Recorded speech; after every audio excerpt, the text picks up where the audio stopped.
then under Rucho, isn't seeking partisan advantage also an objective that a legislature may legitimately seek? Not if it comes at the cost of the equal protection principle and the 15th Amendment's prohibition on race discrimination in voting. It is not. Well, if the objective is simply to maximize the number of representatives of a particular party, that's seeking a partisan advantage. It is not seeking a racial advantage. Isn't that right? Well, if race is used as a means to seek the partisan advantage, then that is unconstitutional. Oh, sure, There's no part of... If race is used as a proxy for partisan affiliation. Let me ask you a related question about block voting, which is the second, figures in the second and third Gingell's precondition. If registered Democrats overwhelmingly vote for Democratic candidates, regardless of the candidate's race, is that block voting? If you're looking at it simply from a party perspective, no, we don't judge block voting based on party, we judge it based on race. Racially polarized voting is measuring racial performance and voting behavior. And likewise, if registered Republicans overwhelmingly vote for Republican candidates, that's not block voting.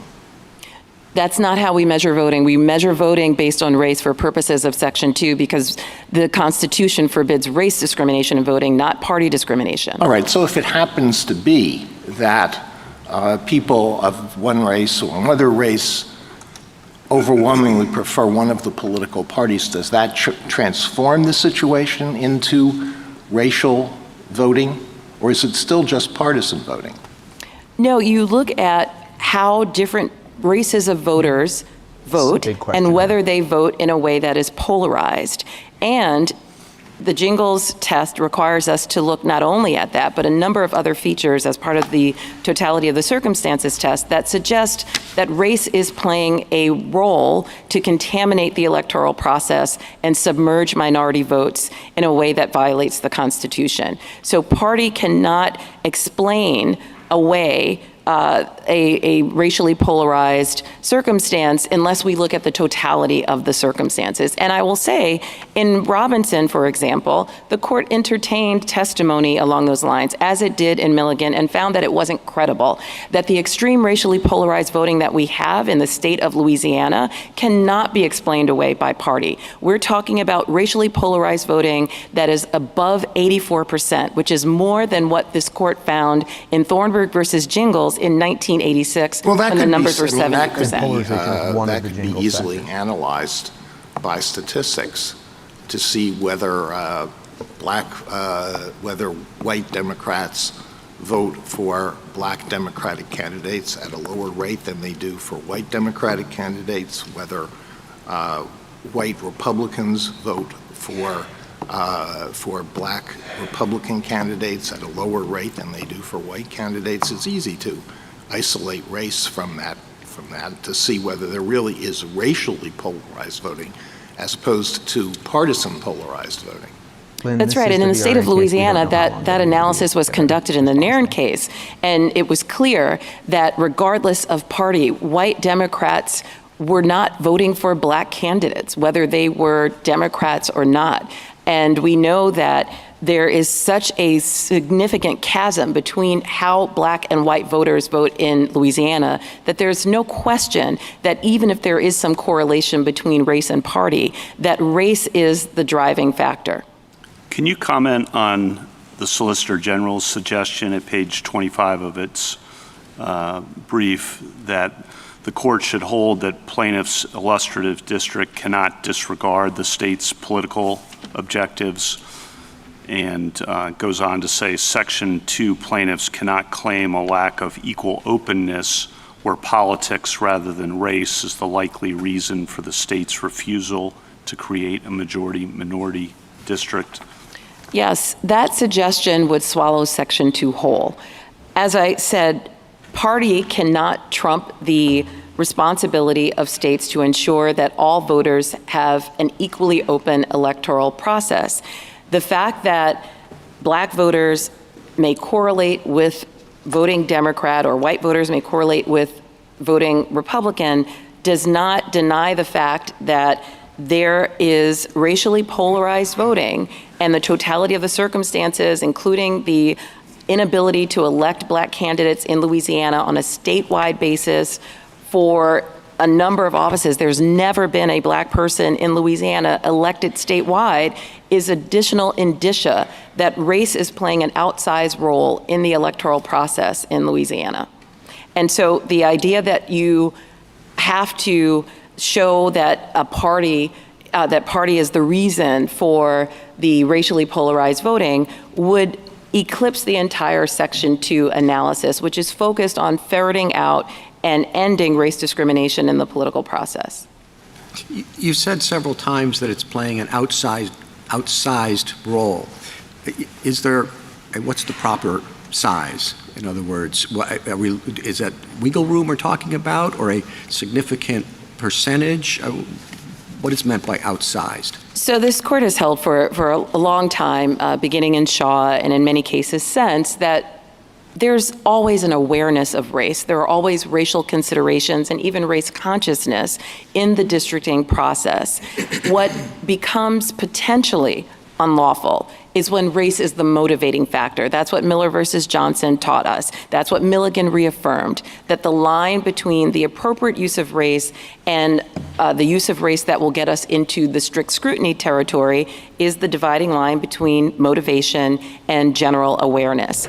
And what I'm explaining here is that when voters are blocked by a white bloc vote that is so substantial that it usually overrides the politically cohesive vote of black voters, then we have at least a prima facie case of vote dilution. And then the court is asked to consider the totality of the circumstances. If I may address the durational limit question, which came up, I'd like to talk about the fact that Section 2 is self-limiting. I know that there is a general concern about the indefinite use of race, and there are several reasons why that concern should be allayed. First and foremost, there is no precedent to suggest that a statute must dissolve on its own simply because it may require a race remedy. And as I've mentioned, race is not required by Section 2, but it can be used if that is necessary to address the Section 2 violation. In addition, the non-discrimination element of the 15th Amendment is a permanent right, and so should be the protection that Section 2 affords. And finally, this is a significant concern where Congress was very clear that it did not want to include a durational limit. Congress included a durational limit in Section 5 of the Voting Rights Act. It created a mechanism for reauthorization. It decidedly did not do that in Section 2. The issue, as you know, is that this court's cases in a variety of contexts have said that race-based remedies are permissible for a period of time, sometimes for a long period of time, decades in some cases, but that they should not be indefinite and should have an endpoint. And what exactly do you think the endpoint should be, or how would we know for the intentional use of race to create districts? Well, Justice Kavanaugh, you raised a very important distinction, and that's between remedies and the statute. So a race-based remedy can and should and usually does have a time limit and a durational limit. Section 2 court-ordered remedies have a time limit. And so that is something that is grounded in our case law. What is not grounded in case law is the idea that an entire statute should somehow dissolve simply because race may be an element of the remedy. So for example, this case has affirmed Title VII. It has affirmed Section 1982, the Family Medical Leave Act, and also Section 4E of the Voting Rights Act in Katzenbach versus Morgan, and never has it suggested that any of those statutes should dissolve in and of themselves as opposed to the remedy. I'm sorry to interrupt. I don't think it's the statute. It's the particular application of the statute that entails the intentional, deliberate use of race to sort people into different districts. that particular aspect, I'm guessing, I'm asking what you think the time limit on that should be, or there really shouldn't be a time limit. I think you might be saying there shouldn't be a time limit unless Congress chooses one. I am saying that. I'm saying there should not be a time limit, but I also think it's critical to emphasize that Section 2 does not require a race-based remedy in all circumstances. Is that because, Can I ask, is that, I just wanted to follow up on Justice Kavanaugh's question. What if this is an exercise of Congress's enforcement power? If we're looking at the City of Bernie test and we're saying it has to be congruent and proportional, would that affect your answer to Justice Kavanaugh's question, that if it's going above and beyond what the 15th Amendment requires of its own force, but Congress has actually chosen the Voting Rights Act as a remedy, does that affect the question of whether it can go on indefinitely or not, that at some point it becomes not congruent and proportional? No, I don't think it does. First, Bernie should not apply to Section 2. Just assuming that it my does. question is. Sure, assuming that it does. As you know, in Bernie, this court held up the Voting Rights Act as the paradigmatic example of congruence and proportionality. The fact that the Voting Rights Act at times may require a race-based remedy does not change the fact that Congress, with its enlarged powers as defined by Ex parte Virginia and the line of cases forward, can address conduct that is beyond what the 15th Amendment addresses. It doesn't need to simply parrot the 15th Amendment. It can address conduct that is even considered constitutional in order to ensure that race discrimination in voting does not go undetected, uncorrected, or undeterred, in the words of the Senate report supporting the 1982 amendments. I guess I wonder if it would be helpful, at least as I'm thinking about it, because I think this is a very important question. To understand, I think, that you're saying that Section 2 is not a remedy in and of itself. It is the mechanism by which the law determines whether a remedy is necessary. That's absolutely correct. So it's a law that is just encouraging or requiring a check-in. It's like a tool. It's like a tape measure that we're looking as to whether or not certain circumstances exist, and those circumstances that Congress is worried about is unequal access to electoral opportunity. And Section 2 tells you we have to look for those circumstances, and then the court says, yep, they exist in this situation under Section 2, and so now a remedy is required.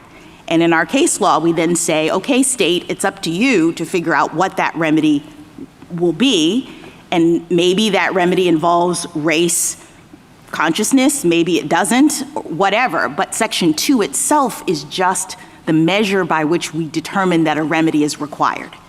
That's absolutely correct. And so that's why it doesn't need a time limit, because it's not doing any work other than just pointing us to the direction of where we might need to do something. That's right.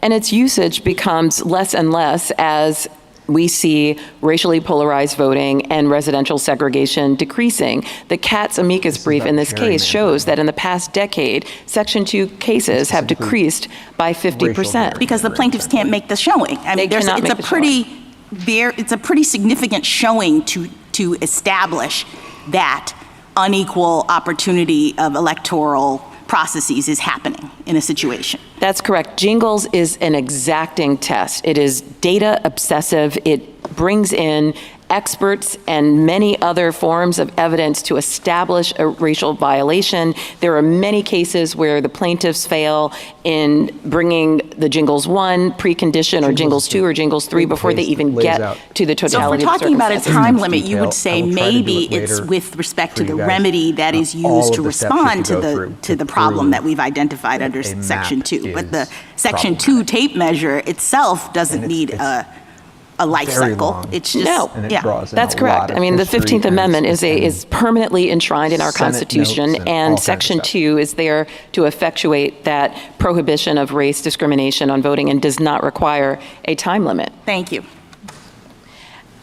With the time I have remaining, I'd like to mention that there are many proposals on the table that have been presented by my colleagues on the other side, and a number of them resurrect the intent standard that this court was very clear about, and Congress was extraordinarily clear about, knowing that results is key to ensuring that we do not continue to have rampant racial discrimination in voting. And the absence of it, or the declining ability to show a Section 2 case, is because of the success of Section 2 over the past 4 decades. And we would be reckless if we determine that Section 2 somehow is no longer needed simply because it has been so successful in rooting out racial discrimination in voting. There's also, as I mentioned at the outset, a very easy and elegant solution to this case. If SB 8 is not satisfactory, if the court believes, as the Callais panel did, that the state violated the Constitution in constructing SB 8, it should remand and use one of the many alternatives that are available that meet Section 2 and also comply with the Constitution. The liability finding in Robinson is undisturbed, and it must be remedied. If SB 8 is the inappropriate remedy, there are many other options for this court to pursue. Thank you, counsel. Justice Thomas, anything further? Justice Alito? Yeah, let me pick up with where you left off, which related to the illustrative map in the Robinson case. And let me go back once again to what we said, what the court said in Milligan. The minority group, this is the first Gingell's precondition, the minority group must be sufficiently large and geographically compact to constitute a majority in a reasonably configured district. Did the Robinson court apply that, or did the Robinson court simply say that the district in question in the illustrative map, the second majority minority district in the illustrative map, was compact? There's a big difference between the compactness of the minority group and the compactness of a district. All of the 7 illustrative maps that we presented to the Robinson court were geographically compact. They met every traditional redistricting criteria. They even beat the state's maps on the very criteria that the state set forth that it was pursuing in the redistricting process. Well, that wasn't my question. My question was, did the Robinson court find that the minority group was compact as opposed to the district being compact?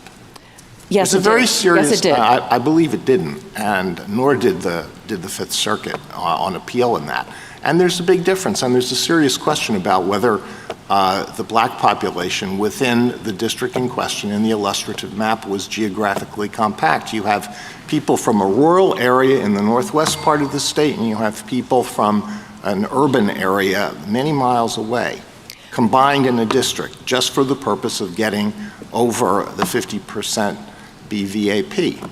So, Justice Alito, you might be referring to SB 8 as opposed to the illustrative maps. No, I'm referring to the illustrative map, although the same may be said about SB 8. But I'm referring to the illustrative map. Well, we don't need to argue about what was done in the case, but it's my firm recollection that what the district court did and what the Fifth Circuit did on appeal was not to apply the correct standard under Milligan. Thank you. Justice Sotomayor? Counsel, I would note that the state's maps joined people in districts from the far north all the way down and across the state. That's correct. The map that it put into effect. So the district wasn't compact, and neither were the interests necessarily compact, except that they were white voters, correct, and Republican. Correct. All right. Now, you have not addressed the issues of the unconstitutionality, which is what this re-argument was about. Justice Barrett mentioned congruence and proportionality. Others have suggested that our Harvard case this is the second time is appropriate. The court. One, Louisiana has said that the use of race in any way does this violate violates the the Equal Protection Clause. That's what they're supposed to be answering. Would you give us a couple of lines on why those, assuming, as the Chief did, that Mulligan and all of our cases and precedents support you. Sure. The others are now saying, your adversaries are saying, even if it does, we should still declare this Your unconstitutional. original issue I don't know was that you've addressed more that. about Happy to. So Whether or not they SFFA needed is to an accept this entirely different new case map. from the one before the court at the moment. 15th SFFA Amendment made is clear that the right to it is vote, still protecting the right to vote. constitutional to use race to remedy specified discrimination, which is what we have in the state of Louisiana, what we showed before the Robinson Court. So SFFA is in fact working more in our favor, we believe, than supporting our opponents. And there are many distinctions between this case and the SFFA case. For example, Section 2 is a decidedly remedial statute. SFFA involved the diversity rationale involving a admissions process with a university, not a statute that is derived from Congress's enforcement powers under the Reconstruction Amendments that deals with remedying discrimination. That is a very clear distinction. This court has been clear in Shaw, in SFFA, in Croson, in Fullalove, that you can use race in a limited way to remedy racial discrimination. The other factor that makes SFFA reconcilable with Milligan, which is controlling here, is that we know both decisions were issued within 3 weeks of one another. It is illogical to think that this court issued the SFFA decision and Milligan in the same term, in the same month even, and somehow those cases work at cross purposes with one another. So in our view, it is very clear that the case law before this court supports the use of race as needed once there has been a showing of specified discrimination. And the Section 2 test gives the court an inference of intentional discrimination to draw upon. Congress was very intentional in crafting the results test to balance the concerns of getting at all discrimination in our electoral processes, but also being mindful of a potential allegation of racism against states and other state actors. And so Section 2 requires neither a confession nor an accusation of racism. It looks strictly at results, which this court has upheld on numerous occasions, including most recently in Milligan, but before that in Lopez, in Burney, in City of Rome, written by Justice Marshall for this court, made very clear that results is constitutional and that the use of race is permissible in remedying discrimination. Justice Kagan? Ms. Nelson, were This is a case of Section the Voting 2 to Rights cease Act to operate in the way that you just described and to prevent drawing vote districts based dilution on in race to make districting? sure What could happen? What would the votes results on the aren't ground watered be? down. I think the results would be pretty catastrophic. If we take Louisiana as one example, every congressional member who is Black was elected from a VRA opportunity district. We only have the diversity that we see across the South, for example, because of litigation that forced the creation of opportunity districts under the Voting Rights Act. Every justice in Louisiana has been elected through a VRA opportunity district, and nearly all legislative representatives have been elected on those same districts. So Louisiana alone is an example of how important it is to have Section 2 continue to be enforced to create these opportunities. We also know that after majority-minority districts have been created, they often no longer need the same population to continue to provide an equally open electoral process for minority voters. So it is an intervention that has been crucial to diversifying leadership and providing an ability of minority voters to have an equal opportunity to participate in the process, but it also isn't a permanent remedy. It corrects itself over time, and it's only triggered when those extreme conditions exist. Thank you. Justice Gorsuch? When it gets to the remedy side, do you think a plaintiff in a Section 2 case has to come up with a map where race isn't the predominant factor in the map, or is it okay for a federal court to use a map on the remedial side that intentionally discriminates on the basis of race? You do not have to use race to create the remedy in a map. And I think that Well, I'm asking whether one can. Sometimes you don't have to. Yes. I understand that. I'm asking, is it acceptable under Section 2, as you understand it, given our precedents, for a court to intentionally discriminate in a remedial map on the basis of race?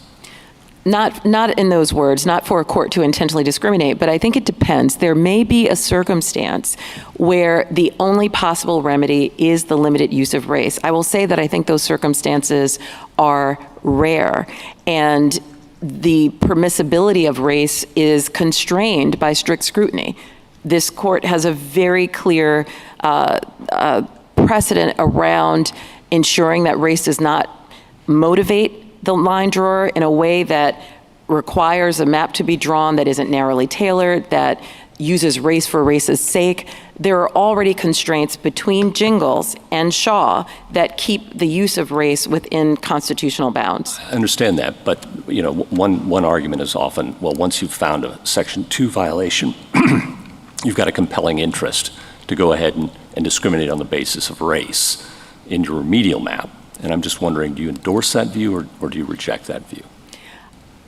I don't endorse the concept of discriminating on the basis of race if discrimination has been established under Section 2 and a state determines that it needs a very precise incision of race in order to remedy that Section 2 violation, then Section 2 and this court's precedent supports that. So a federal district court can sometimes to remedy a Section 2 violation. Well, not a federal district court. I'm sorry. I'm glad you emphasized that. If I might just finish the question. Yes. Sometimes federal district courts order maps, and you're saying sometimes acceptable for a federal district court to order a map that intentionally discriminates on the basis of race. I disagree with that formulation. So first and foremost, states and plaintiffs, as they put forth illustrative maps, cannot put forth maps that discriminate and that use race in an excessive fashion. The only actor that has broader leeway are states, because we give states breathing room. We give states wide latitude in order to balance their political interests and concerns. So federal district courts can't discriminate on the basis of race in remedies, but states can?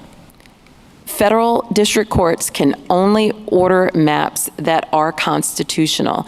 And again, the constitutional boundaries are between Jingles and Shaw, which sometimes permits permits states race. have more breathing room. So do they have the breathing room to intentionally discriminate on the basis of race? They don't have breathing room to intentionally discriminate on the basis of race. They have breathing room to use race to remedy their own discrimination. Okay, thank you. Justice Kavanaugh? I guess the hang up there is the word discriminate, but your answer is that they can intentionally use race in those circumstances, correct? The federal district court. If needed. And there are often a wide range of possibilities and alternatives that don't require that. And then I think you said so long as it's not excessive, and you mentioned strict scrutiny as well, correct? Correct. But part of strict scrutiny, again, is the temporal limit. That's been part of strict scrutiny for a long time. And I think your answers earlier to that, to me, and when you were talking with Justice Jackson, were, well, Congress, defer to Congress. But when we're applying the Equal Protection Clause, or as Justice Barrett said, the 15th Amendment, congruent and proportionality, or 14th Amendment, deferring to Congress is, I think, not what we're supposed to do. So what, if we're not just deferring to Congress, is there anything you can point us to that would not allow it to extend forever? The intentional use of race, which you acknowledge in response to Justice Gorsuch. Sure. Well, we maintain that there does not need to be a durational limit, but there is some guidance that this court could consider. So, for example, in Grutter, the court, Justice O'Connor, suggested that affirmative action did not need to endure beyond another 25 years. She forecast that another generation might need affirmative action, and ultimately this court thought otherwise in SFFA. So that sort of runway, that advance notice, that expression of an ability for Congress to intervene if it disagrees with the court or decides it wants to remedy on its own, that is the type of guidance I think this court should consider if it feels that it must pursue a durational limit on Section 2. And again, we don't believe that's necessary. Do you, Justice Kennedy, in 1994 in Johnson versus DeGrand, he said a couple things I just want to get your reaction to. He said the sorting of persons with an intent to divide by reason of race raises the most serious constitutional questions. And he added that explicit race-based districting embarks us on a most dangerous course. It is necessary to bear in mind that redistricting must comply with the overriding demands of the Equal Protection Clause. Do you take issue with what he said there? No, what I think is missing from the understanding of Section 2 is the work that it has done to advance the goal of ridding our electoral process of race. It brings racial groups together, and as I mentioned earlier, many of the VRA opportunity districts ultimately convert to non-majority minority districts. Not all VRA opportunity districts are majority minority districts. And in fact, we see greater racial harmony and less racially polarized voting as a result of Section 2 districts. So Section 2 is addressing a pre-existing problem. It is not producing it. And in fact, it reduces it more broadly across society. Thank you. Justice Barrett? So we've assumed, without deciding, this is picking up on Justice Gorsuch's questions, that complying with Section 2 is a compelling interest for purposes of the 14th Amendment. Correct. And now this is kind of picking up on some of Justice Alito and Justice Thomas's questions earlier. How are we to think about that when we're thinking about the Robinson litigation? Because it was a preliminary injunction, and Louisiana, of course, argued there that I got yelled at for not saying it wasn't a anything because I was trying to let you guys hear, and Section 2 to I got have flagged. those maps. They said you can't just replay something. When, so I have to I say guess, something how do every we now and judge again. the compelling interest in avoiding a violation of Section 2 if the state doesn't really think it violates Section 2 and it hasn't been finally adjudicated yet? How do we? This is the attorney for. Assuming that compliance with I Section believe for 2 is a Robinson, compelling the interest, how do we think about that plaintiff. in a Okay. context like Robinson? So states can, for good reason, draw a map that addresses Section 2 prophylactically. Here we have a finding from a district court based on a robust evidentiary record that we were likely to succeed on our Section 2 claim. This is not the first case. There are many cases that have provided the basis for an opportunity map to be drawn just on a preliminary injunction motion. And again, that finding by the lower court was affirmed by 2 federal panels of the Fifth Circuit, and this court had an opportunity to revisit the Robinson litigation and did not. But what if, district courts sometimes make errors of law, right? So what if the district court, I guess I'm trying to figure out how much weight then the district court's finding has in comprising that compelling interest in avoiding the Section 2 violation. Do you see what I mean? Like, what if the district court was just wrong, and what if the state thinks that the district court was wrong? Well, the state has already conceded that it. Okay, no. The state already conceded that it should comply with the Robinson decision. Right. It got complicated here because of all of the other litigation, but why don't you just strip out what happened and answer the question, like, at the time Robinson was decided. If Louisiana thought that the Robinson court was wrong, that the district court was wrong, but it wanted to avoid the court-imposed map, wanted the opportunity to draw its own map. Justice Kavanaugh's been asking you what role race can play without running afoul of the Equal Protection Clause.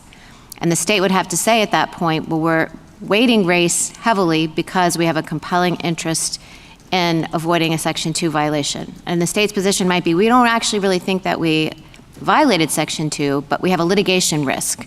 We know that if we don't draw this other map, the court may impose one.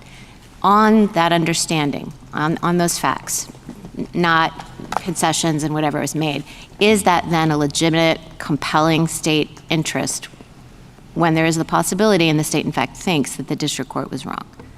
It is still a compelling governmental interest. The state can do what it did here, which is to appeal to the Fifth Circuit, and the Fifth Circuit considered the same evidence and unanimously found that the Robinson Court was correct. Yet another Fifth Circuit panel also affirmed that decision. Justice Jackson? So in essence, are you saying in response to Justice Barrett that it's a compelling interest nonetheless because the state has an obligation under our Constitution and under Section 2 to provide an equally open electoral process? That's correct.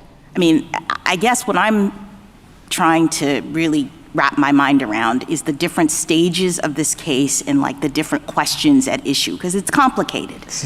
But I think guys, the this is one of the beginning most complicated of the whole cases thing I've ever is the seen. requirement of equal protection in the Constitution and Congress's determination under Section 2 to make sure that that is being provided to minority groups in the electoral process by having a statute that requires states to provide equally open electoral processes. I mean, that's what we said in Milligan. We were very clear that individuals lack an equal opportunity to participate when a state's electoral structure operates in a manner that minimizes or cancels out their voting strength. I mean, everybody, I don't think there's a disagreement that we have this initial goal, which is providing equal opportunity. And so then the Robinson Court is asked under Section 2, is this a situation in which that's not happening? And they go to trial and they bring in a lot of evidence and they do the thing, and the Robinson Court says, yes, this is that situation. Fine. Milligan I is in guess my I shared don't understand docs. why the Robinson Court's decision Definitely is worth a before read us if you're right interested. now. Because what I understood is that as a result of the Robinson Court's decision, Louisiana then enacts a map that it believes will remedy the violation that the Robinson Court has identified. And we're here on a challenge about that map.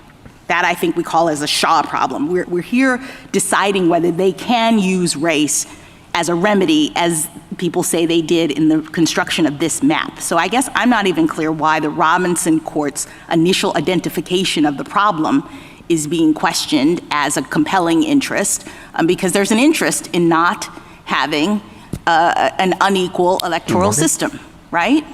That's correct. The Robinson decision is absolutely not before this court. There's no record in the Callais case to support that. Thank you. Thank you, counsel. All right, so that is Mr. Aguinaldo. the first lawyer. There are Thank you, Mr. Chief two Justice, lawyers, and may it two more please the lawyers Court. who are going to talk. Race-based redistricting is fundamentally contrary to our Constitution. It requires striking enough members of the majority race to sufficiently diminish their voting strength. If you didn't figure it out, it requires the drawing entire in point of enough this one members is of a there are minority not allowed race to be to sufficiently any augment their voting race-based strength. Embedded decisions within at these all. That's what this express guy's point targets is. are racial stereotypes that this court has long criticized. They assume, for example, that a black voter, simply because he is black, must think like other black voters, share the same interests, and prefer the same political candidates. And this stereotyping system has no logical endpoint. We are 40 years removed from Jingles, and yet, according to my friends on the other side, nothing has changed in the voting and housing patterns in Louisiana that require race-based redistricting. These problems are part of why we never wanted to be here in the first place. They have placed states in impossible situations where the only sure demand is more racial discrimination for more decades. But I think if anything is clear in this court's dedication to eliminating all racial discrimination, it is that the Constitution does not tolerate this system of government-mandated racial balancing. I welcome the court's questions. Why did the state of Louisiana switch sides since our last argument? Your Honor, we told the court at pages 1 and 2 of our original opening brief in this case that our predicament in this case presents as good a reason as any for the court to reevaluate its voting precedents. We told the court at page 18 of our original reply brief that we thought this would be a different case if the court thought it was worth revisiting the longstanding assumption that compliance with Section 2 is a compelling interest. Your Honor, we've thought all along, and in my colloquy with Justice Kavanaugh back in March, we discussed our longstanding position in our state legislative map litigation, where we have taken the position that Section 2, insofar as it requires race-based redistricting, is unconstitutional. This court's re-argument QP squarely tees up that question, and so our duty of candor requires us to give the court our honest answer to that question. General, the race-based Louisiana and redistricting the that you're now Louisiana objecting to Secretary of State is have divided redistricting on this. designed They to are remedy separate parties, a essentially. specific, identified, proved violation of law. There are More, a specific, multiple identified, parties proved here. They're not racial all on the same side. discrimination by It's the very state. confusing. That's the way in which the race-based districting is coming in. It's coming in as a remedy for specific, proved discrimination on the state's part. How could that possibly fall subject to the categorical rule that you're suggesting? Your Honor, I respectfully but firmly resist the premise that this comes to the court on a finding of specific discrimination by the state. I think if anything is clear about how Jingles plays out on the ground, it is that once you run the three preconditions and get to the totality of the circumstances, it's anyone's guess what the alleged violation is. I mean, I think Justice Thomas's colleague— General, I mean, what Jingles does, and, you know, the idea that this is like 50 years later, this is not a kind of Shelby County thing, where one could say that Congress had acted and 50 years later, you know, the conditions on the ground might have changed and there would be no way to respond to that change. Because what Jingles does and what these Section 2 suits do is they ask about current conditions, and they ask whether those current conditions show vote dilution, which is violative of Section 2. So they say, is there racial segregation, racial residential segregation now? Is there racially polarized voting now? And when the state fails with respect to those issues, when those conditions obtain now, what our precedents say, and what you're asking us now to change, what our precedents say is that when those things operate currently, right as of now, and are proved in a courtroom, that still there can't be a race-based remedy. That's correct, Justice Kagan, and I think the two trends that my friends on the other side point to, the rates of residential segregation and the rates of racially polarized voting, are what allow them to get past the Jingles preconditions. They've told you at page 33 of their yellow brief that those things are worse today in Louisiana than they were in the 1980s, and this court said at page 228 in Northwest Austin that those sorts of factors are not evidence of intentional discrimination. That's not intentional discrimination, Justice It's not intentional discrimination because Section 2 is not about intentional discrimination. Section 2 does not require intent Section 2 is about anymore. effects discrimination. Not since 1982. It's about Congress saying, and specifically in response to a decision of this court, Used to. Doesn't that anymore. intentional discrimination and the values behind that prohibition can only be vindicated if Section 2, under Section 2, the state shows that the effects are not discriminatory. And, you know, Congress put this court, in its place when it said that. And so what Section 2 does is to say where the effects are discriminatory, such that people are not having the same, African Americans here are not being given the same voting opportunities as white people are, then a remedy is appropriate. That remedy doesn't have to be race-based, but sometimes it is race-based in order to correct the racially Who's responsible for Section 2? racially It's a Congress discriminatory road. situation that exists in the state right now.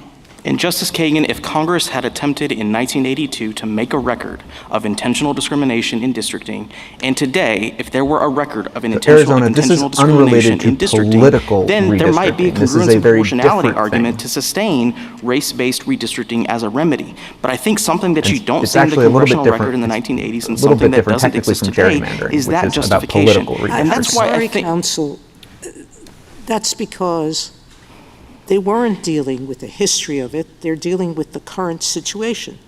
And Gingles is, as Justice Kagan pointed out, what's happening today? And are there lingering effects? Later today, I'll go through kind of a run through of what I learned, what I've learned about these cases. But not right now, obviously, we're a little busy. The map that the Robinson Court found, cracked and packed voters, was a map that's been in effect almost the entire history of Alabama.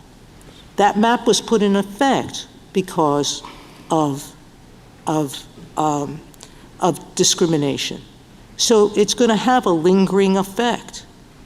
They wanted to pack white voters. They've been doing that. And they wanted to uncrack black voters as much as they could, and they've done that. And it's only Section 2 and Section 5 that kept them creating one majority district.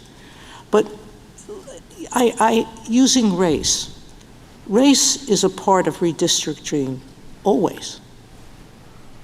We've said that the only actionable part that's intentional if it predominates. But race is always a part of these decisions. And my colleagues are trying to tease it out in this intellectual way that doesn't deal with the fact that race is used to help people. Legislators might try to keep an ethnic community in one district. They might consider it to get a sense of which district to draw an incumbent into. They might review it to predict what kind of issues a district voter might be particularly interested in. They might use it to inform partisan goals. We permit all of that. What you're saying to us, if you use it to remedy past lingering discrimination, intentional discrimination, then you can't use it. You can use it to help yourself achieve goals that reduce a particular group's electoral participation. But you can't use it to remedy that situation. That's what you want us to hold. Justice Sotomayor, my humble point is that the government has no business telling citizens in which districts they may live or what voting power they may exercise. But it's not doing that, counsel. The 6 plaintiffs in this case are white plaintiffs who live in a district with black voters. So no one's keeping them out of that district. No one's stopping them from participating in the voting process. No one is stopping them from trying to run candidates or support candidates that reflect their views. But this state is stopping black voters from doing that in many districts because it's packing them into areas that whites overwhelm them. I don't understand this. So, Justice Sotomayor, let's look at the facts in this case. If you can use race in some ways that are positive, why can't you use it to remedy something in some ways? Your Honor, my friends on the other side walked into the Middle District of Louisiana. May I finish very briefly? Yes. Walked into the Middle District of Louisiana and demanded a majority black district. What's the purpose of that kind of district? The avowed purpose of drawing a majority black district is to diminish the voting strength of some racial groups and augment the voting strength of others. And thank you, counsel. Justice Thomas? What role did Robinson play in the development of SB 8? Justice Thomas, Robinson is the only reason SB 8 exists. We fought tooth and nail in the Robinson litigation itself in telling the courts that we did not think the Constitution permitted us to draw a second majority black district. As you know, under protest, we drew SB 8 because the threat was that the federal courts were going to do it if we didn't. And that's, I think that's the best way to conceive of why SB 8 exists. We would never pass SB 8 in the first instance without Robinson, Justice Thomas. What were the findings in Robinson? The finding by the Middle District in Robinson was that the plaintiffs in this case were likely to show a violation of Section 2, and the likely violation, and I'm using very broad terminology because I do not know what the underlying violation is. I can't articulate that for you, Justice Thomas, because I don't think anybody can.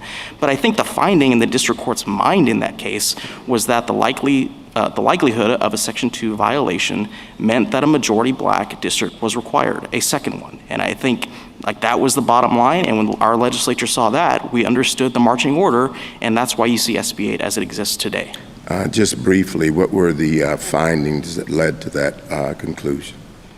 Well, Your Honor, running through the preconditions and the totality of the circumstances, I mean, I think the totality of the circumstances did most of the work for the Middle District in Robinson.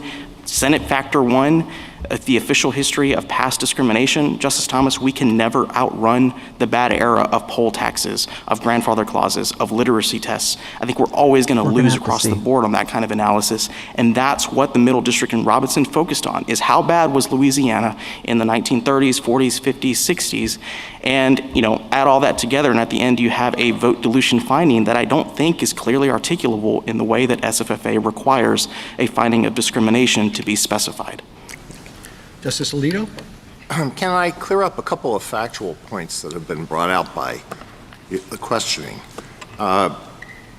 Your HB1, enacted in 2022, followed to a large extent the map that you had for the prior decade. Isn't that right? That's exactly right, Justice. It was suggested that prior map was discriminatory. What was the origin of that prior map? Do I remember correctly that it was pre-cleared by the Justice Department? Twice. That's correct, Justice Alito. So it wasn't, there's no finding that map was based on discrimination, and that by following that map, you were perpetuating prior discrimination. No, Justice Alito, and I think that's why I firmly have to resist any suggestion that the Louisiana state legislature is out here targeting minority voters and trying to abridge the right to vote. That is just completely unfounded. As to the suggestion that there was a proven violation in the Robinson litigation, that was a preliminary injunction, right? That's correct, Justice Alito. So there wasn't a finding that there was a violation, at most a finding that there was likely to be a violation shown. And is it not correct, for the reasons that I brought out in my questioning of Ms. Nelson, that what the district court did there was not to ask whether the minority group was sufficiently compact, but whether the district itself was sufficiently compact? That's exactly right, Justice Alito. And if you look at the black population in Louisiana, I mean, it is all over the place. You can identify pockets of black voters, but they are dispersed across the state. There's no way you can conceive of that population as compact. Thank you. And that's another one of the factors, is how compact. I may be remembering the record wrong on this, because it was a while back, but if I recall, the district court looked at the three main parishes that make up District 6 now, and looked at it and said, they have a commonality of history.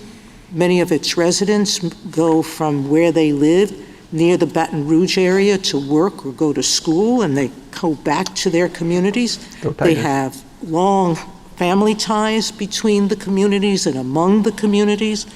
There may be a difference in education and some income differences, but that's true of all the districts in Louisiana. You've got the districts that are protecting incumbents, where in the north there's less money than in other areas. So those differences are not meaningful, but I thought the district court did a very careful analysis of the commonality of interest of that black community.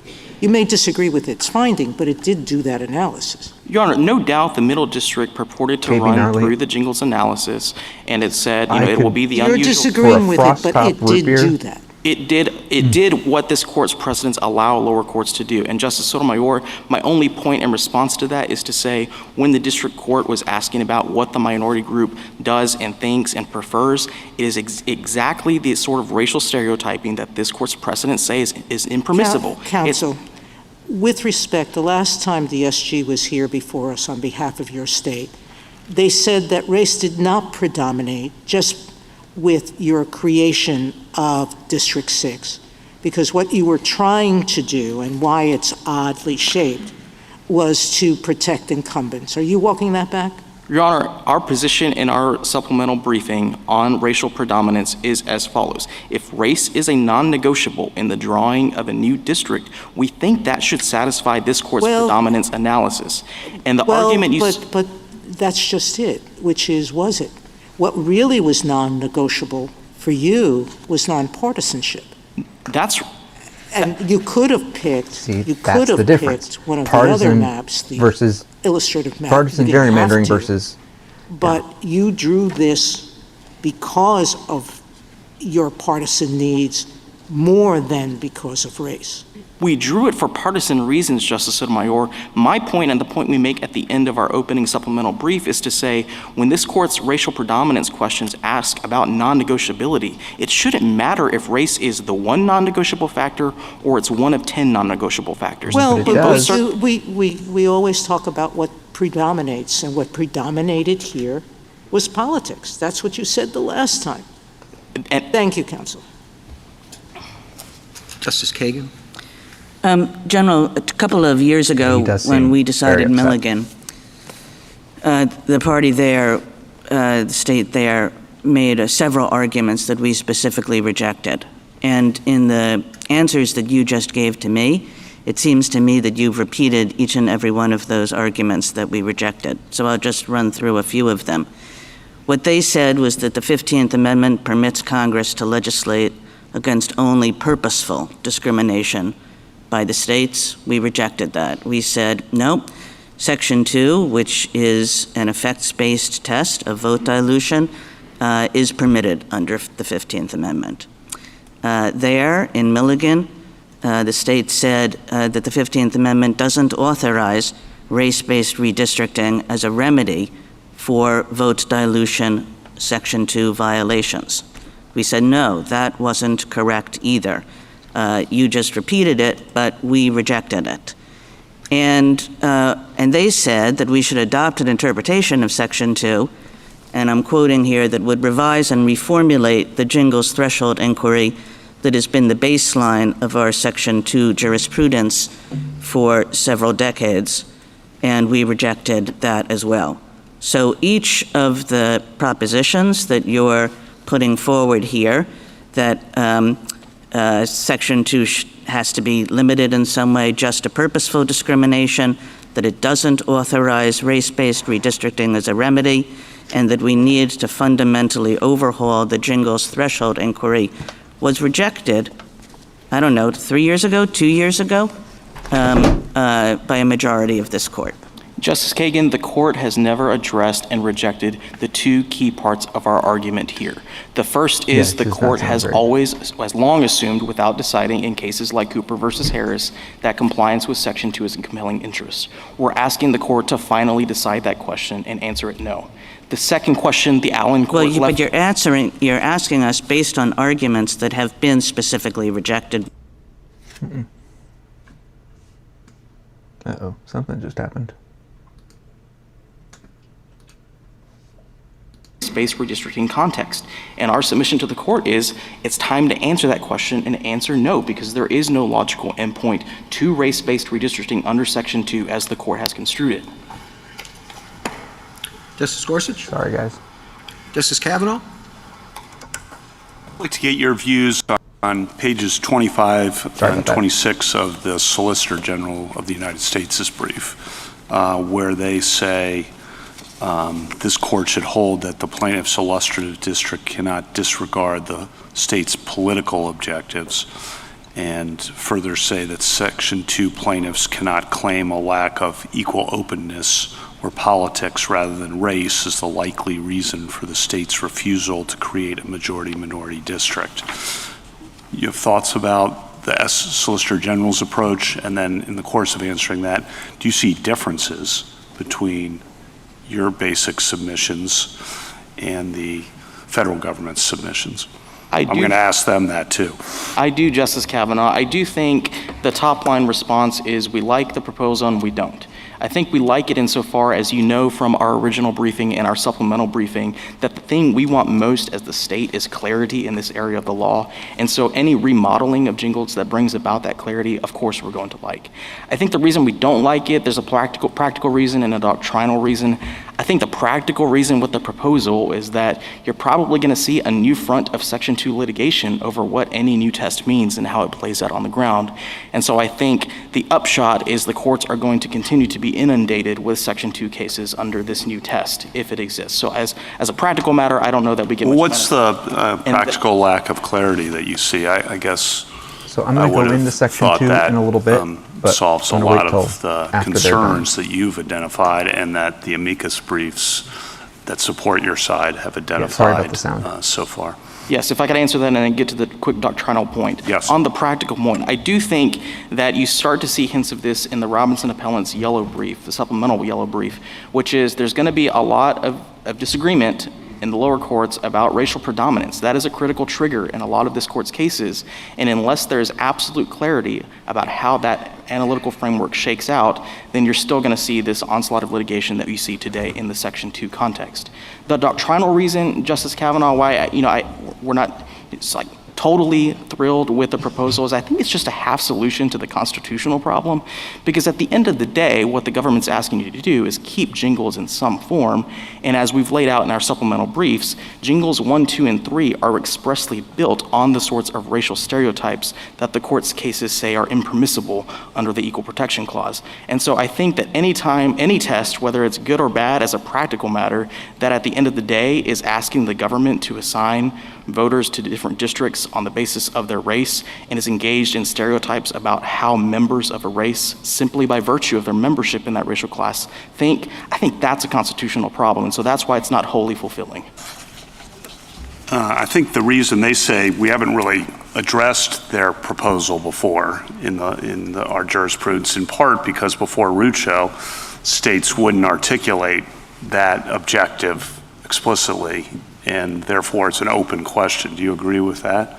I think as a practical matter, that's probably true, Your Honor. I mean, I think pre-Rucho, states were going to be very hesitant to venture out to say, overtly, like politically, like here's what we're doing. And so that is, I think, a great explanation of why the court's cases have treated the political versus racial divide as it does. And just on common ground here, because I think it's always important in a case like this where there's disputes to identify what's common ground. Justice Jackson said the goal is equal opportunity for all Americans. I think we all agree on that completely. And the goal, of course, is racial non-discrimination. But at the same time, given history and given Congress's action, the goal is making sure that there have been sufficient remedies for the history of discrimination in the United States, and we've seen that in the school desegregation context, in the college admissions context, and a variety of contexts. And then Ms. Nelson, I think, suggested if there is going to be a temporal limit, she doesn't want one at all, but then I think she said if there's going to be one, it should be identified in advance, and I just want to get your response to that.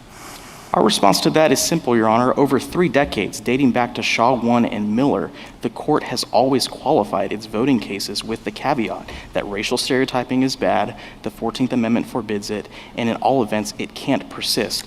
I think anybody remotely involved in redistricting knows those caveats and has been on notice since the 1990s. And so, as recently as this court's plurality opinion in Schuette and then SFFA, where the court again reproduced that black letter law that racial stereotyping is not permitted under the 14th Amendment, the warning bells have been sounding for decades. And I think that's a long enough notice for anybody involved, Your Honor. In response to Justice Kagan, Ms. Nelson said that Black representatives and justices in Louisiana have primarily, if not exclusively, been elected in minority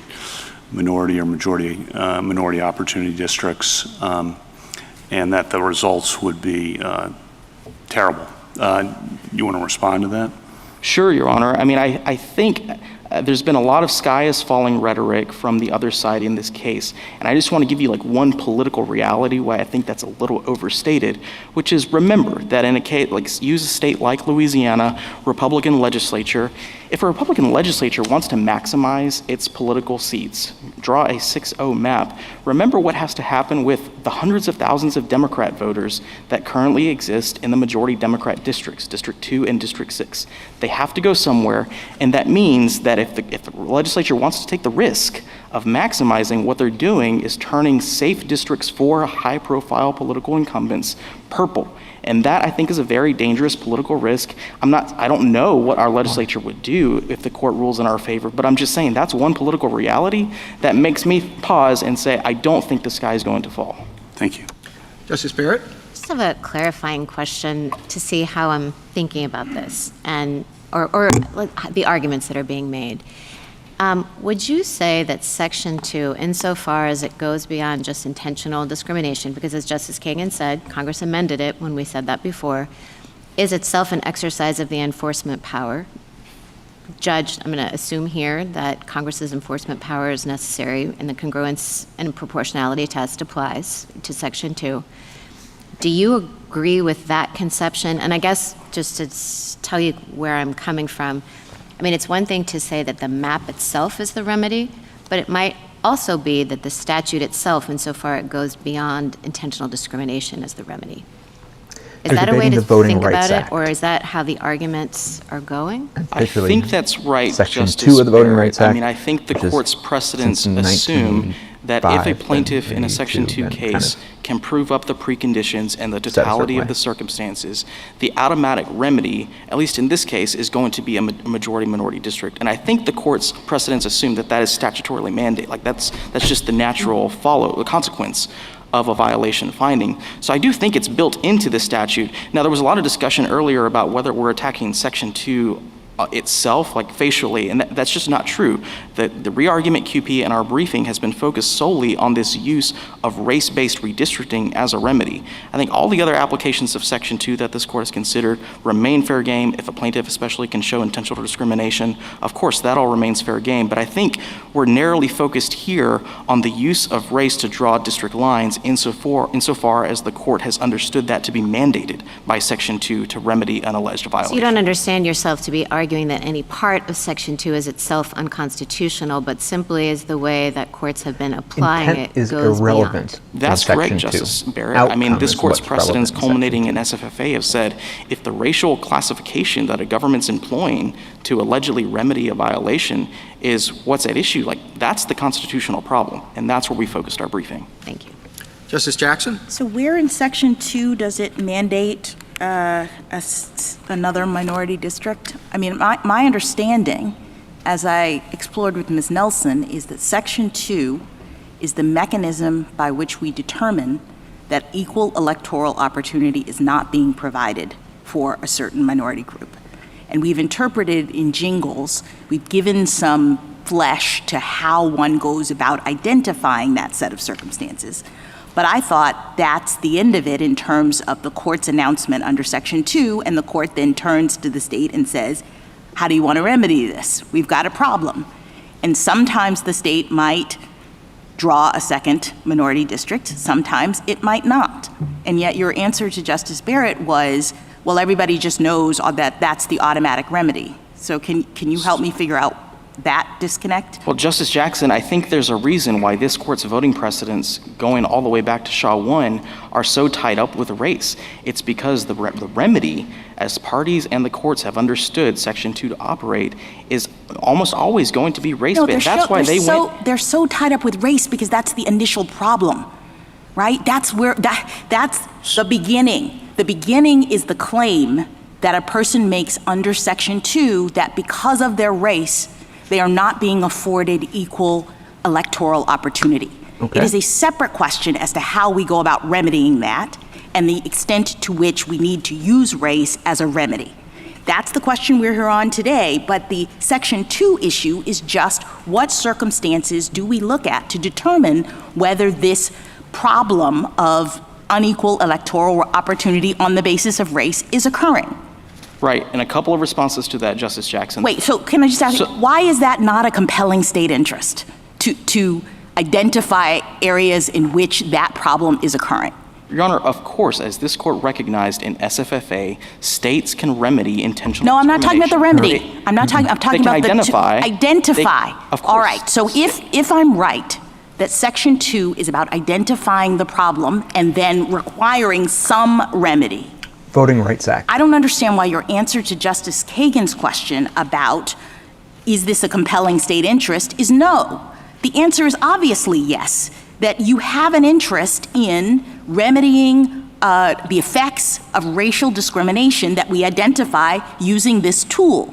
Whether you go too far in your remedy is another issue, right? Your Honor, I think step zero in all of these cases, it was certainly step zero in the Robinson litigation, is the plaintiffs came in and said, we want another majority black district. I thought they came in and said, we are not receiving equal electoral opportunity because our votes are being diluted. Which is the same way of saying we deserve a second No, majority it's black not, district. because again, just She's trust me on this. very close to the constitutional second language here. electoral or second district is a remedy that one could offer for a problem that we've identified. And the whole Robinson litigation was about identifying the problem.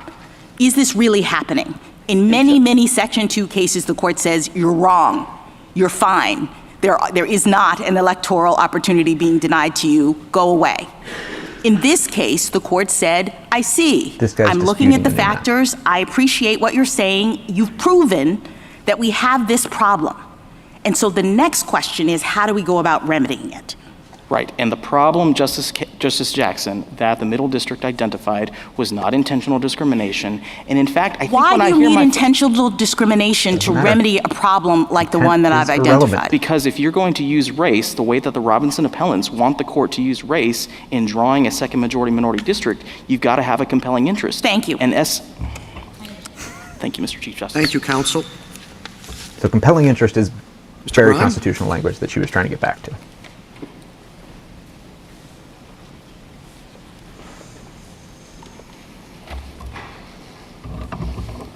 Compelling state interest is part of the strict scrutiny language that she was trying to draw him back to. Mr. Chief Justice, and may it please the court.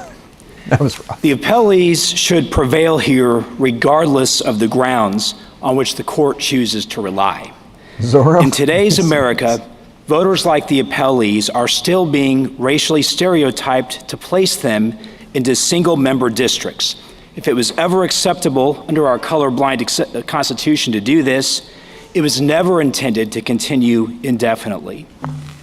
Section 2 effects findings alone can no longer justify the widespread stereotyping of American voters based on race in violation of the 14th and 15th Amendments. It is time to reach a question this court has never reached and hold that Section 2 alone is no compelling interest for racially gerrymandering citizens like the appellees today.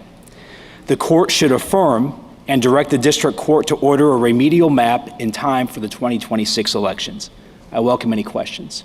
This is the third The last time we had this case, and in the materials that we have, there was quite a bit of discussion in the debate surrounding SB 8 that this district had to be drawn this way, the second district, because of the litigation earlier in the Robinson case. What's your view of the role of Robinson in the development of SB 8? Well, it has exactly one point of contact, which is the state has admitted that it felt that it had to draw a second majority-minority district because of Robinson to avoid trial in Robinson. They did not want to have a trial during the time it was going to be scheduled, and so they passed the second majority-minority district, and they race predominated in doing that. When you say race predominated, what exactly do you mean by that?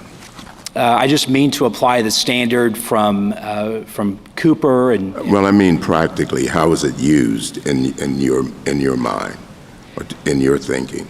Well, basically the state went to the strongest remaining area of minority population, which was East Baton Rouge, and then they looked about the state for enough minority voters that was still contiguous to the main concentration in East Baton Rouge, and they went to the Northwest. And again, the goal that could not be compromised, which was the standard here, was that they had to draw a second majority-minority district, and that made race predominate, both in the direction and in the details of how the lines were drawn. Mr. Grime, you and the Solicitor General spoke about stereotyping and how there's no place for stereotyping. But I'm wondering what stereotyping has to do with any of this. the requirements of a Section 2 vote dilution claim are essentially that there's residential segregation by race. That's not stereotyping. That's just where people live. And that there is racial block voting, essentially that whites won't vote for a black candidate. That's not stereotyping either. That's just what the data shows about racially block voting. So I'm wondering how it is that stereotyping gets into this case at all. Well, Your Honor, two points. First of all, stereotyping is the remedy that occurs when race predominates and is used to sort voters into one district or the other. And the reason that's important is to go back to the second kind of predicate to your question. In a jingle showing, the showing that's made is not that white voters or majority voters won't vote for the minority candidate. The only showing that's currently being made is correlation. And so what we're not seeing in cases today is a showing that we can separate out partisan politics, any partisan motivations that the majority or minority voters have. And so that case could come along, but that's not part of the required showing of jingles the way courts are applying it. Well, I think that, we've had several cases up here where we've acknowledged that there's some interaction between race and partisan affiliation. Obviously, that's right. And the task for the courts is to separate those things out, which may be hard in a given case, may be easier in a given case. But the only thing that's at issue, the violation, is where there's racially block voting. And again, it's just a there. There is currently, in order to prove a Section 2 violation, you have to show that the current conditions, not some old conditions that happened in 1962 or in 1982, but the current conditions are such that there's no equal opportunity for African American voters or some other group because there's racially block voting. And I guess I don't see where stereotyping comes into that. It's just there's a there that African Americans can't elect candidates of their choice. Well, the problem, though, is in the remedy. The problem is that when you are drawing your remedial district, which is the very first part of jingles, that may not be the final district you end up with, Louisiana, but yes. just to reach, I'm covering your question and a question Justice Jackson asked. The very first thing the plaintiff shows is here's the community that was cracked or packed.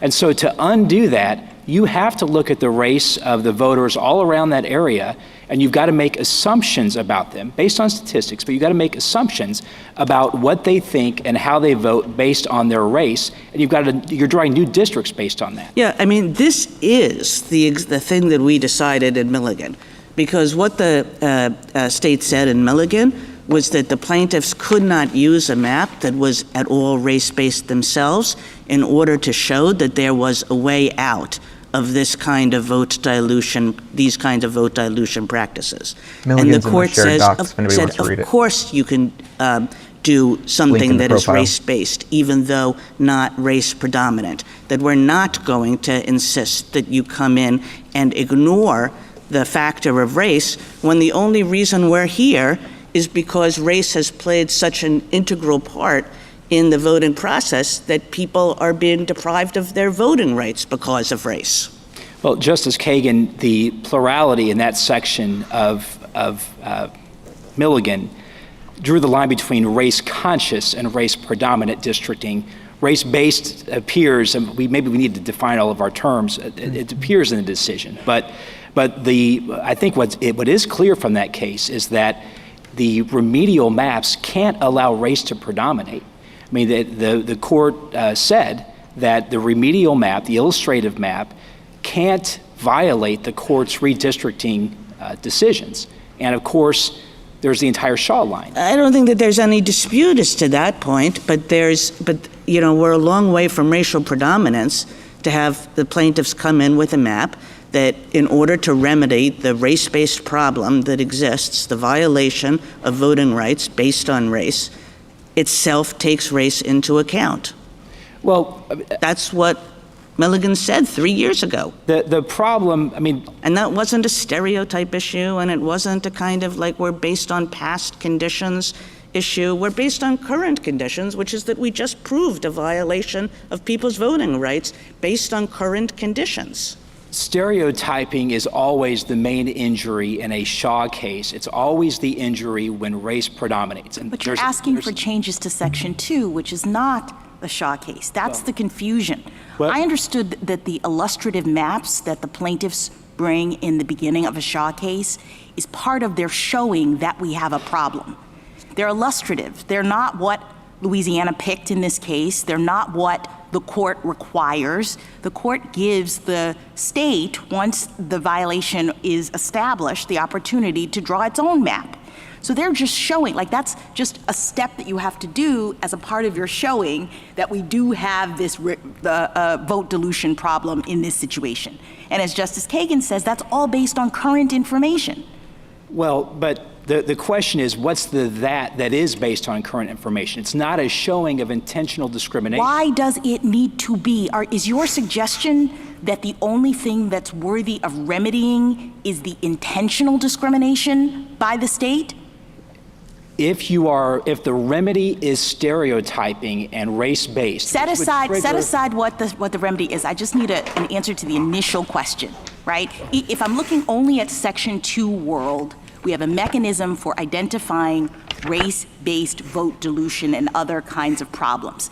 Is your view that you only are entitled to some remedy for that if you demonstrate that the state intentionally is causing this to happen to you? Well, that's not current doctrine under Jingles, but No, the problem is that your argument? Is that what you're saying we have to do? Our argument is that if you're going to allow a race-based remedy, it must be in response to intentional discrimination. So you don't get a remedy for an actual dilution or problem with your vote, the kinds of things that Congress cared about and that the Constitution requires. You don't get a remedy unless this was intentional on the part of the state with respect to you. Which is a constitutional vote dilution claim, which people always can be bringing. In 1982, the Senate specifically excluded intent Justice Sotomayor? when they rewrote this. It's all over the place. They're like, nope, intent is not going to be part of this. This is the law of democracy. Eliminated by the 26th Amendment. But the literacy ban that we have will sunset too? No, those are not those remedies don't require racial stereotyping. Well, they do. Like this. So I'm looking at the Senate report 47-417 from 1982. I mean, actually a quote from Senator Dole. I just don't understand the stereotyping concept in the Jingles factors. The Jingles factors is looking at whether these people have their vote is being diluted or their vote is being taken away from them merely because they're black. And so if that's the case, we have always said that remedying a discrimination, you can use race. Now, you want to add the qualifier, it has to be intentional.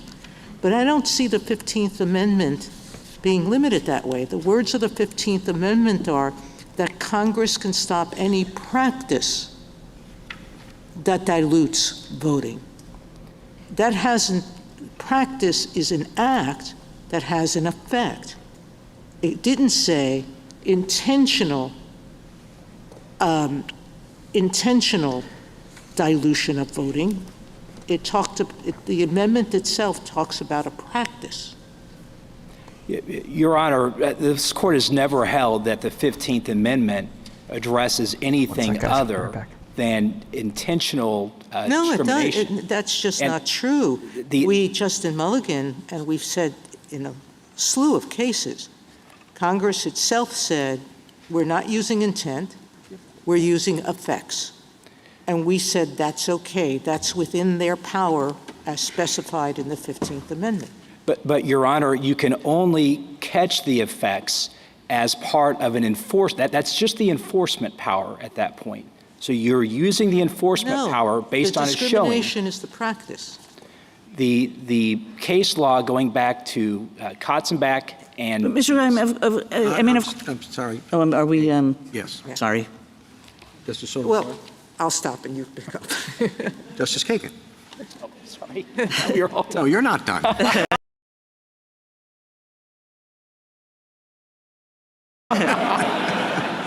I'm in no hurry.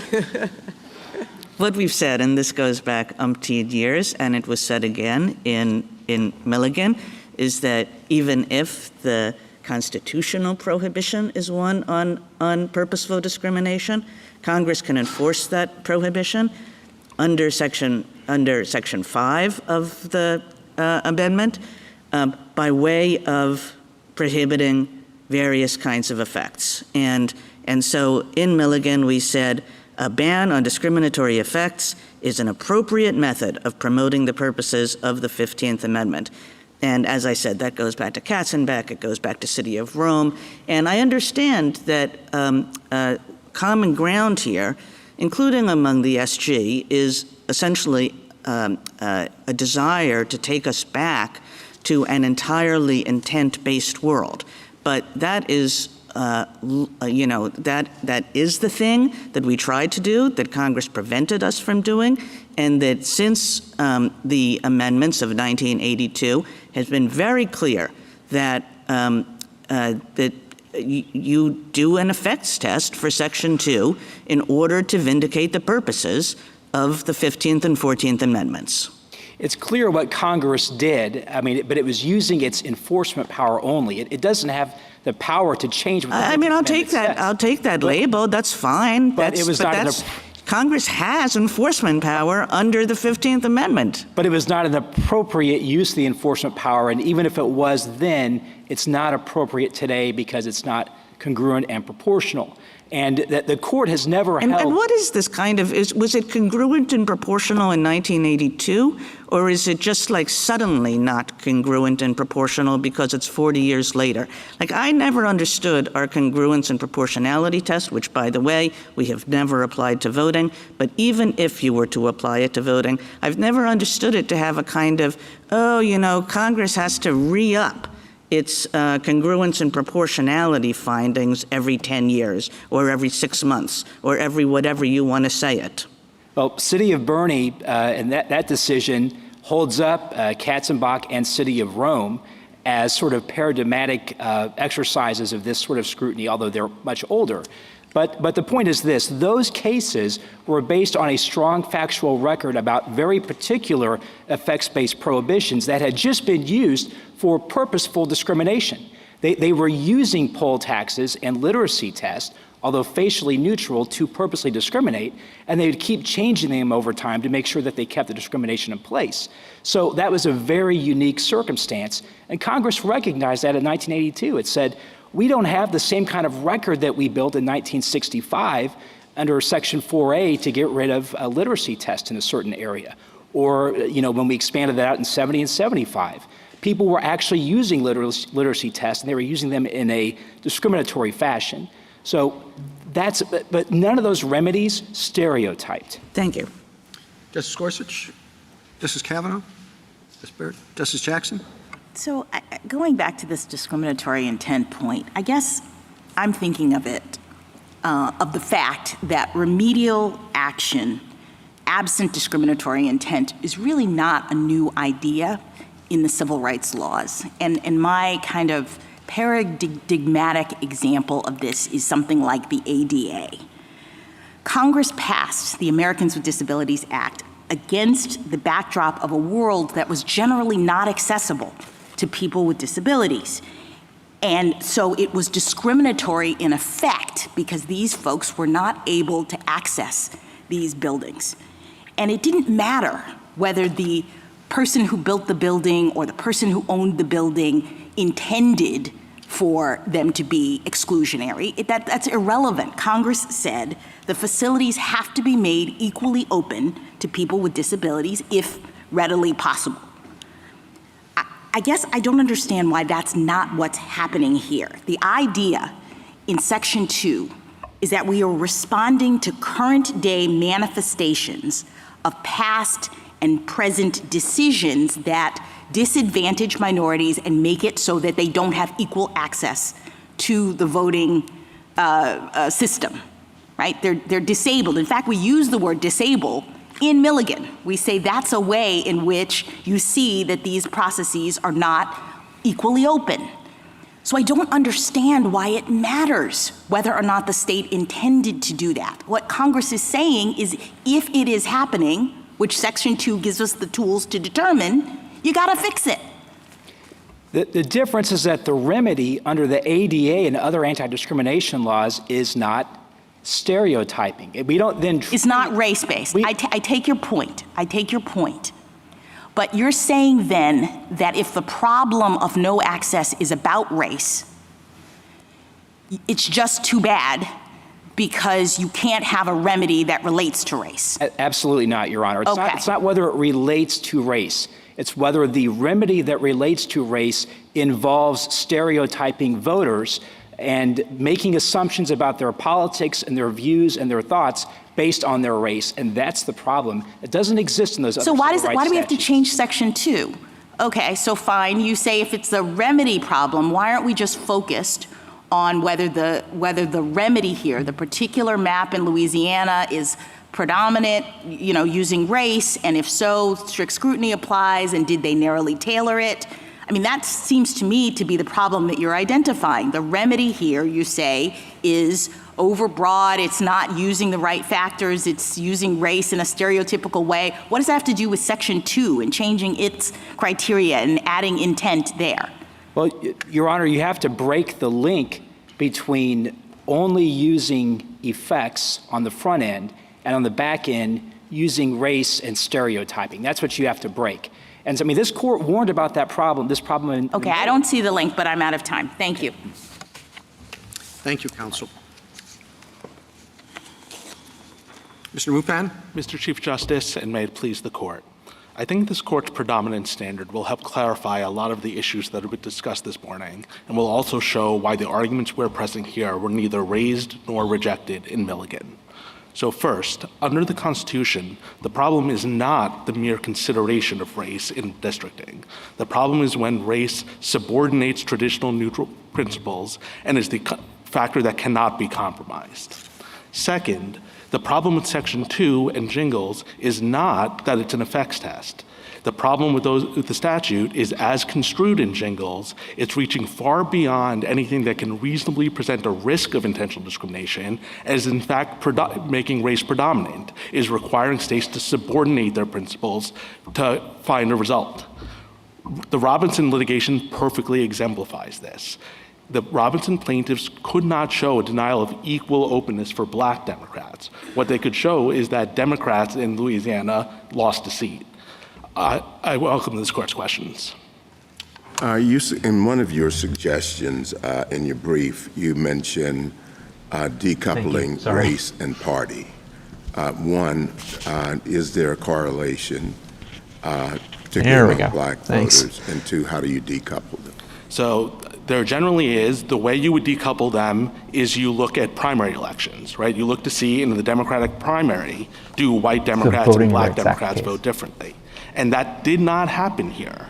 If you look at the Robinson District Court opinion, when they do the steps 2 and 3 of Jingles, and they analyze racially polarized voting, the court expressly said they didn't need to try to decouple race. And they did that because in Jingles, the court never resolved the issue. Justice Brennan said you didn't need to do it, but Justice White refused to join that part of his opinion.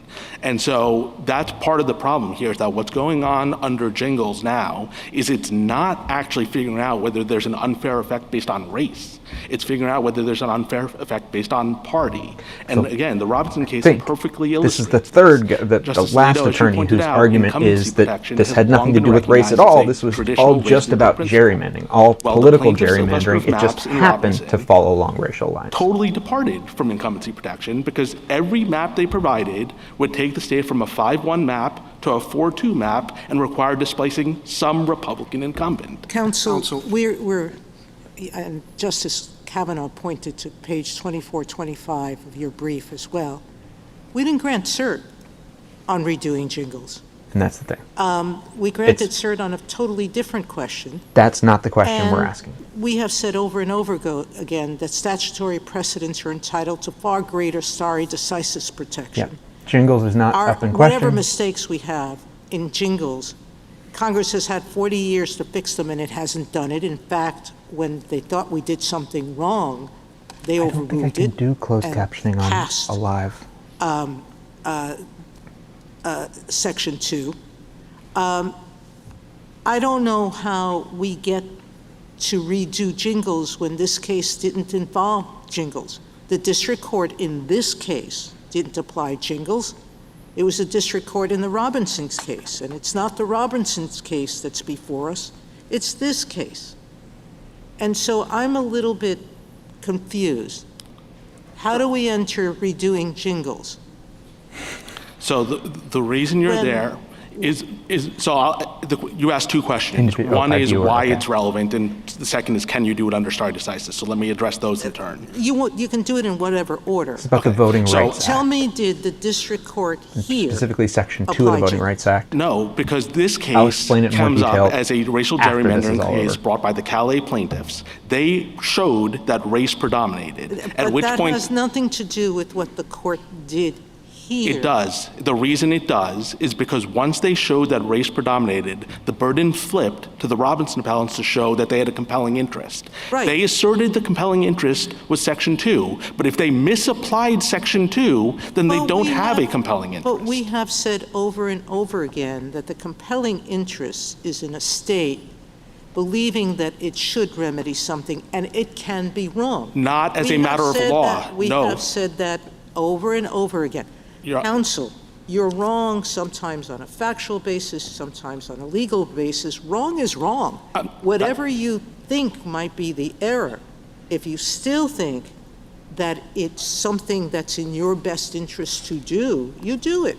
Your Honor, that's contrary to this court's holdings in Miller, in Shaw 2, and in Cooper. This court has repeatedly said that if you have an incorrect reading of Section 2, or Section 5 of the Voting Rights Act, that is not a compelling interest. Miller's the court has overruled. applied the good faith standard under strict scrutiny to errors of fact, not errors of law. In Miller and Shaw, the DOJ browbeat states into creating multiple majority-minority districts, and they all thought they were doing it under Section 5. They were acting in good faith. The DOJ was browbeating them, but this court said that is not a compelling interest because the DOJ was wrong about what Section 5 meant. That hasn't been the allegation here. That is the allegation here. The allegation here is that the Robinson court was wrong about what Section 2 meant. They completely misapplied Section 2, even actually under Milligan, let alone under the proper way to interpret Section 2. Again, Justice Alito, 3 points.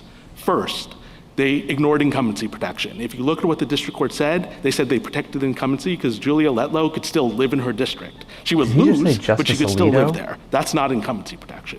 Two, As in, I'm they did ignoring the you, I'm gonna exact talk thing to that him. this court held in LULAC is not a compact district. As you said, they took blacks from Baton Rouge and blacks at the north of the state and jammed them together. Yeah, it's a nice rectangular district. It's very pretty, but it's not compact. And then third, they didn't control for racially polarized voting. So they just said that blacks vote differently from whites, which just basically means Democrats in Louisiana vote differently from Republicans in Louisiana. That's not racially polarized voting. That is not the proper interpretation of Section 2, and it is exactly why Section 2 is leading to racially predominant results, where you're essentially using Section 2 to undo political outcomes. And that is an unconstitutional reading of the statute. And so the reason to get to your first part of your question, why should you revisit Jingles? Because we don't think it's consistent with stare decisis to say, well, we misinterpreted the statute 40 years ago, so now the statute's unconstitutional.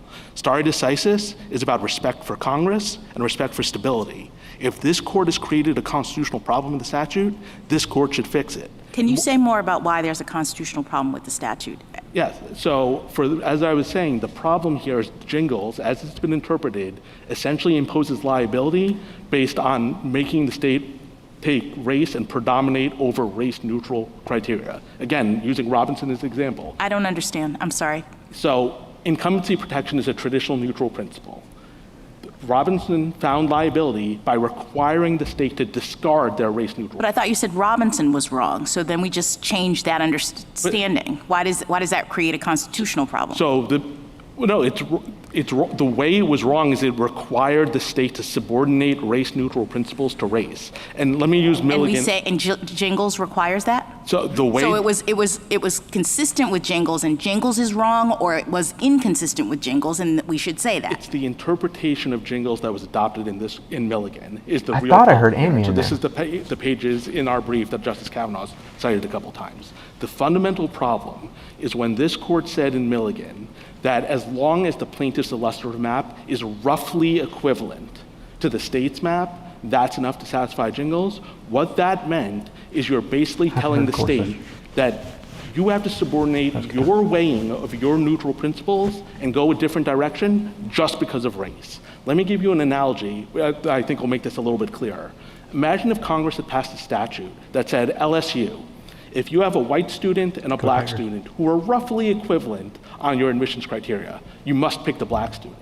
Of course that would be unconstitutional. That would be subordinating Yeah, but their... do you agree with my view that under Section 2, you're not alone mandating a particular result? That Section 2 is just about identifying the problem? And I agree with that. If that's the case, then it doesn't matter that the Section 2 analysis is showing you that there could be another way to do this. It depends what you define as the problem. And the problem with Section 2 as construed in Jingles and Milligan is they are defining as a problem that there's another way of drawing the district that would help blacks, even though there's no reason to think that it's either intentionally discriminatory or even a significant risk of intentional discrimination. But why is intentional discrimination the bedrock? They're not just, you're reducing what is happening to Section 2 to something that I don't think is consistent with what Jingles is actually requiring. Because the Constitution prohibits intentional discrimination, and Justice Barrett, as you pointed out, this is enforcement legislation. So we agree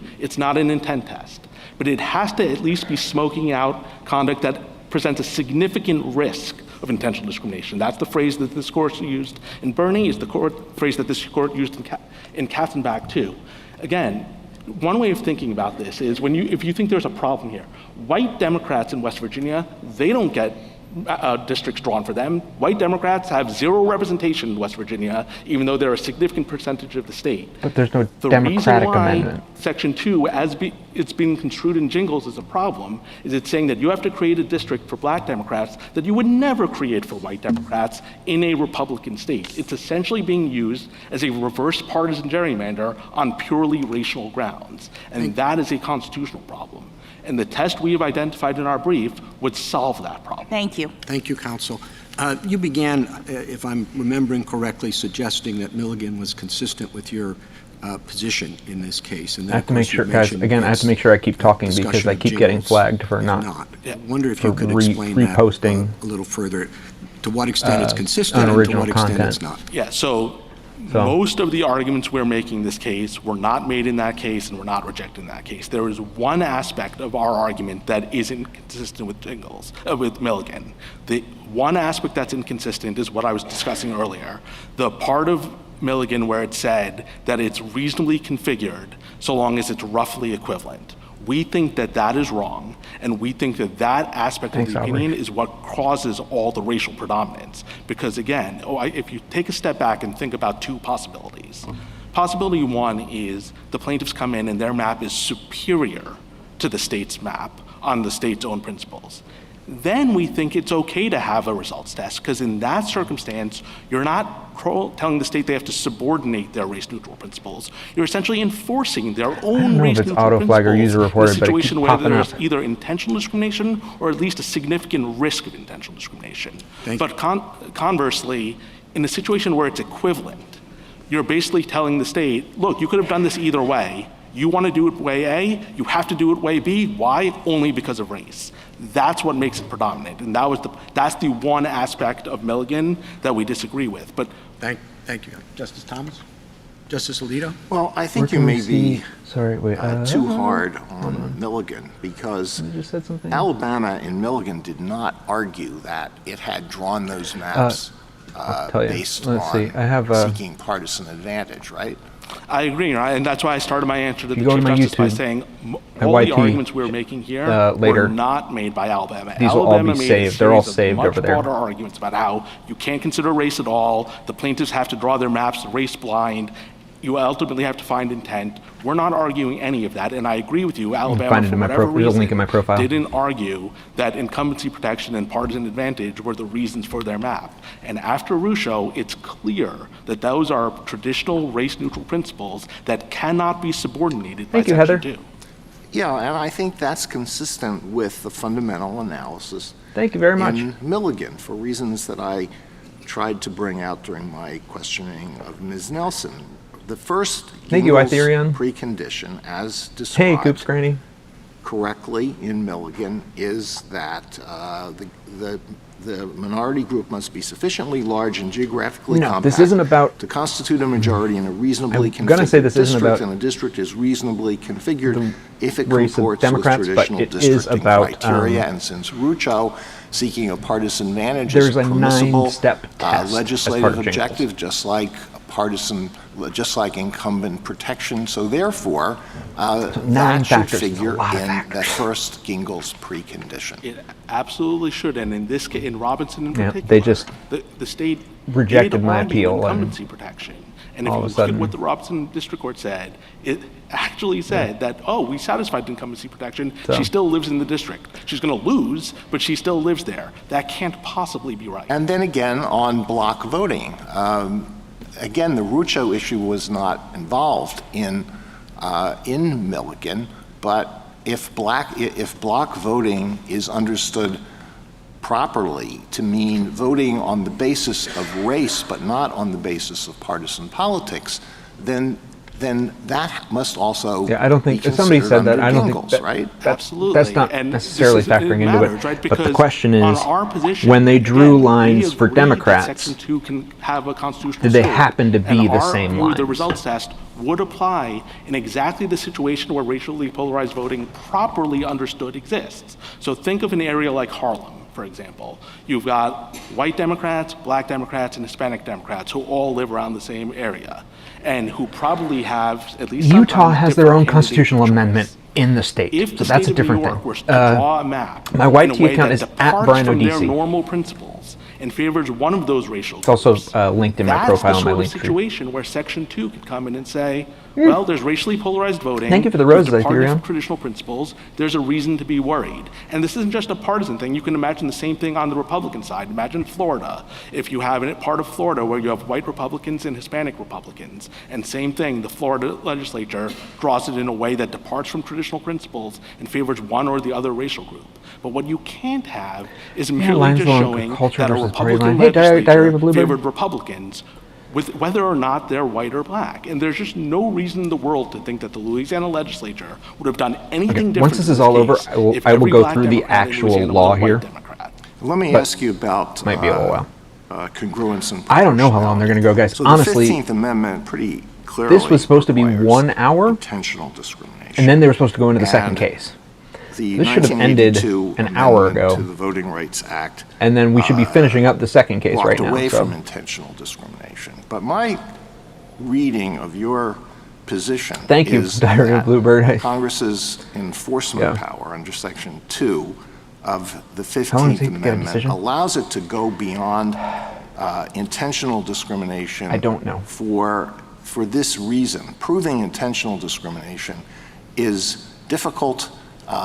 In part because it's really hard, it's always hard to figure out what legislative intent is. What was the intent of the legislature in enacting a map? Do you look at stray statements here or there by legislators, plus a finding of intentional discrimination accuses the state of a serious wrongdoing? So it's permissible to go beyond intentional discrimination to this extent, to identify factors that strongly support a finding of intentional discrimination. And that's what was involved in White versus Register, which figured very prominently in the drafting of the 1982 amendment. So if that's what you're doing, it is congruent and proportional in that respect. Is that a correct understanding? That is, and if I could just amplify a couple of points. So we agree the Constitution prohibits intent.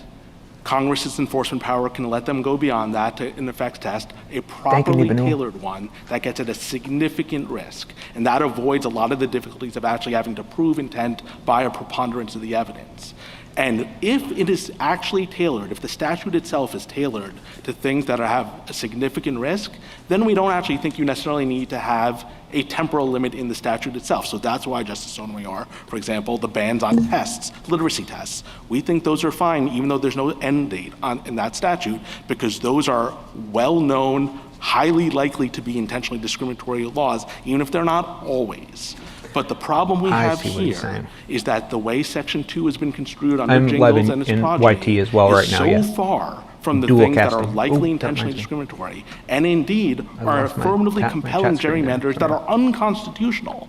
If that is ever permissible, it could only have been based on the centuries worth of discrimination that existed in 1965. One final question. I'm sorry to take up so much time, but I would like you to address what Solicitor General Aguinaga said about the practical problems he fears your approach would cause. They don't have a problem with so I'm not sure a ban I on literacy really understand tests. what his concerns are. I think the way we've articulated the test, the plaintiffs have to come in and show that they have a map that is superior Zorro, I to don't the think state's you're map on the state's correct at all. own race-neutral principles, including First of all, this isn't about political objectives. Liberal. This is a constitutional I think argument, the thing but that the Solicitor General primarily focused on is confusion about what it means to be predominant.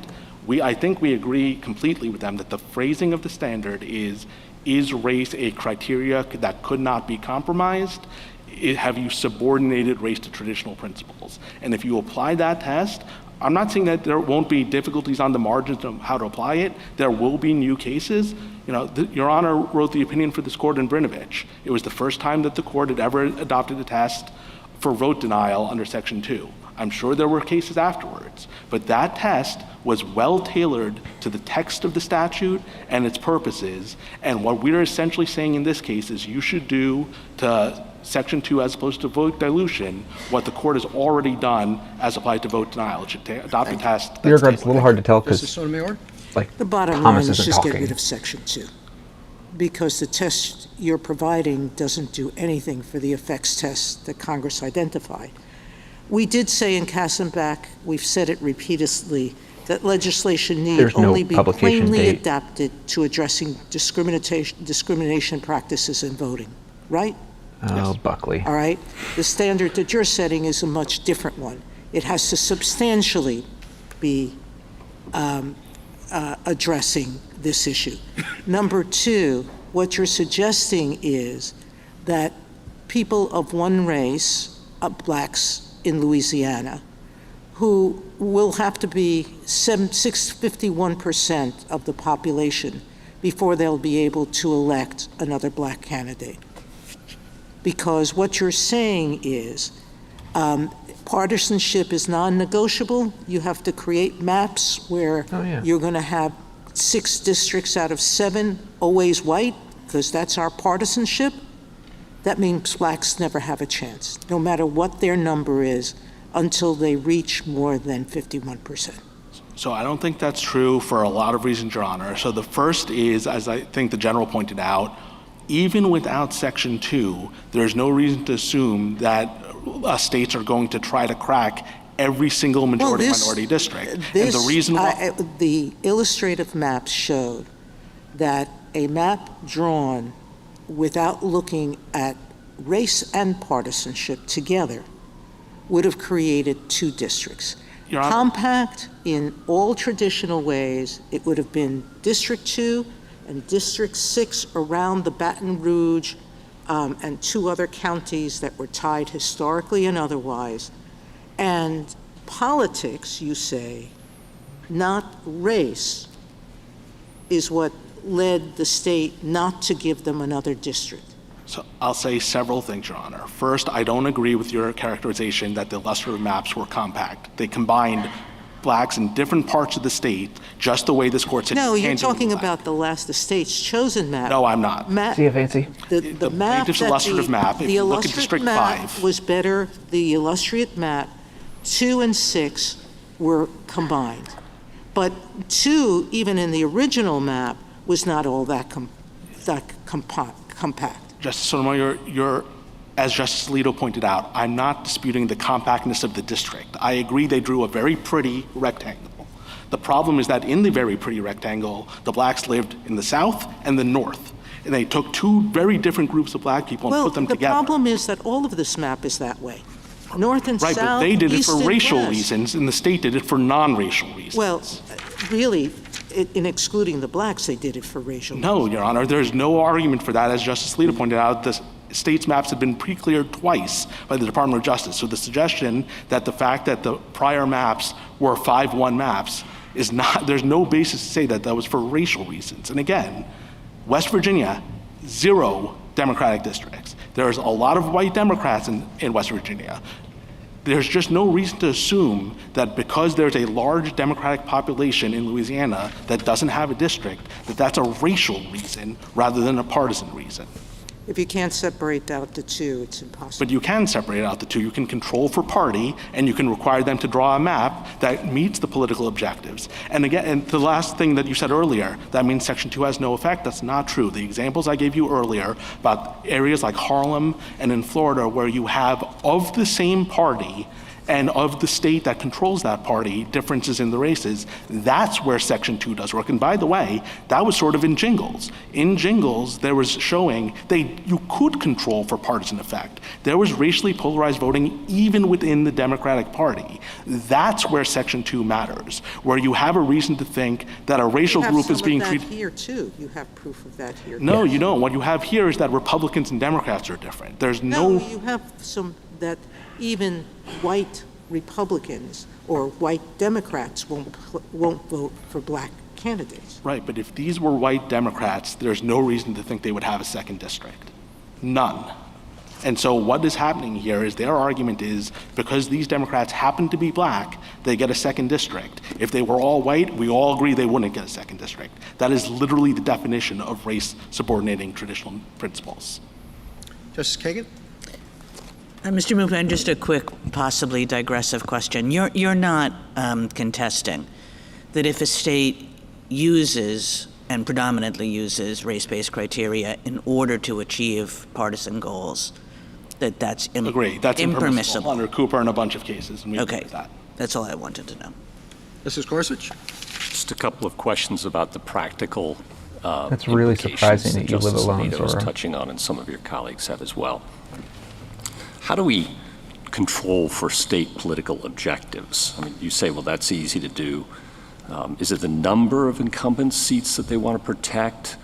Is it the level at which they think protection is appropriate? Say, I need 55% of the population to be registered Republicans or Democrats.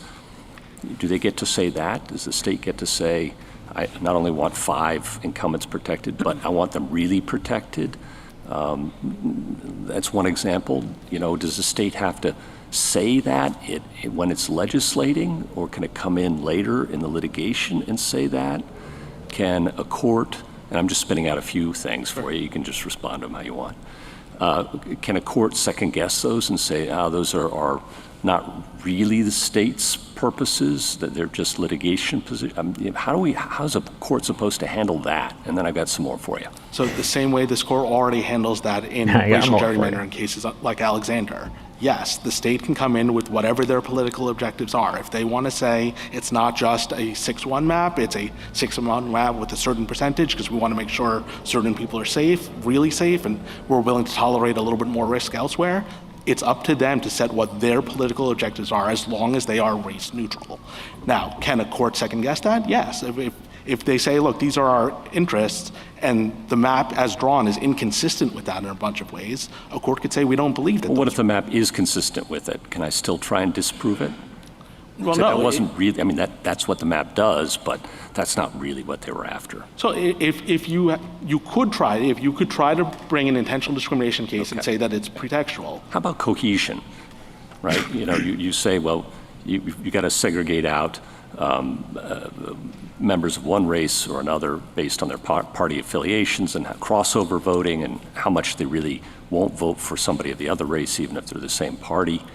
How much cohesion is enough? I mean, very rarely is it going to be that there's 0 crossover voting and 100% cohesion, and vice versa. It's going to be areas of gray.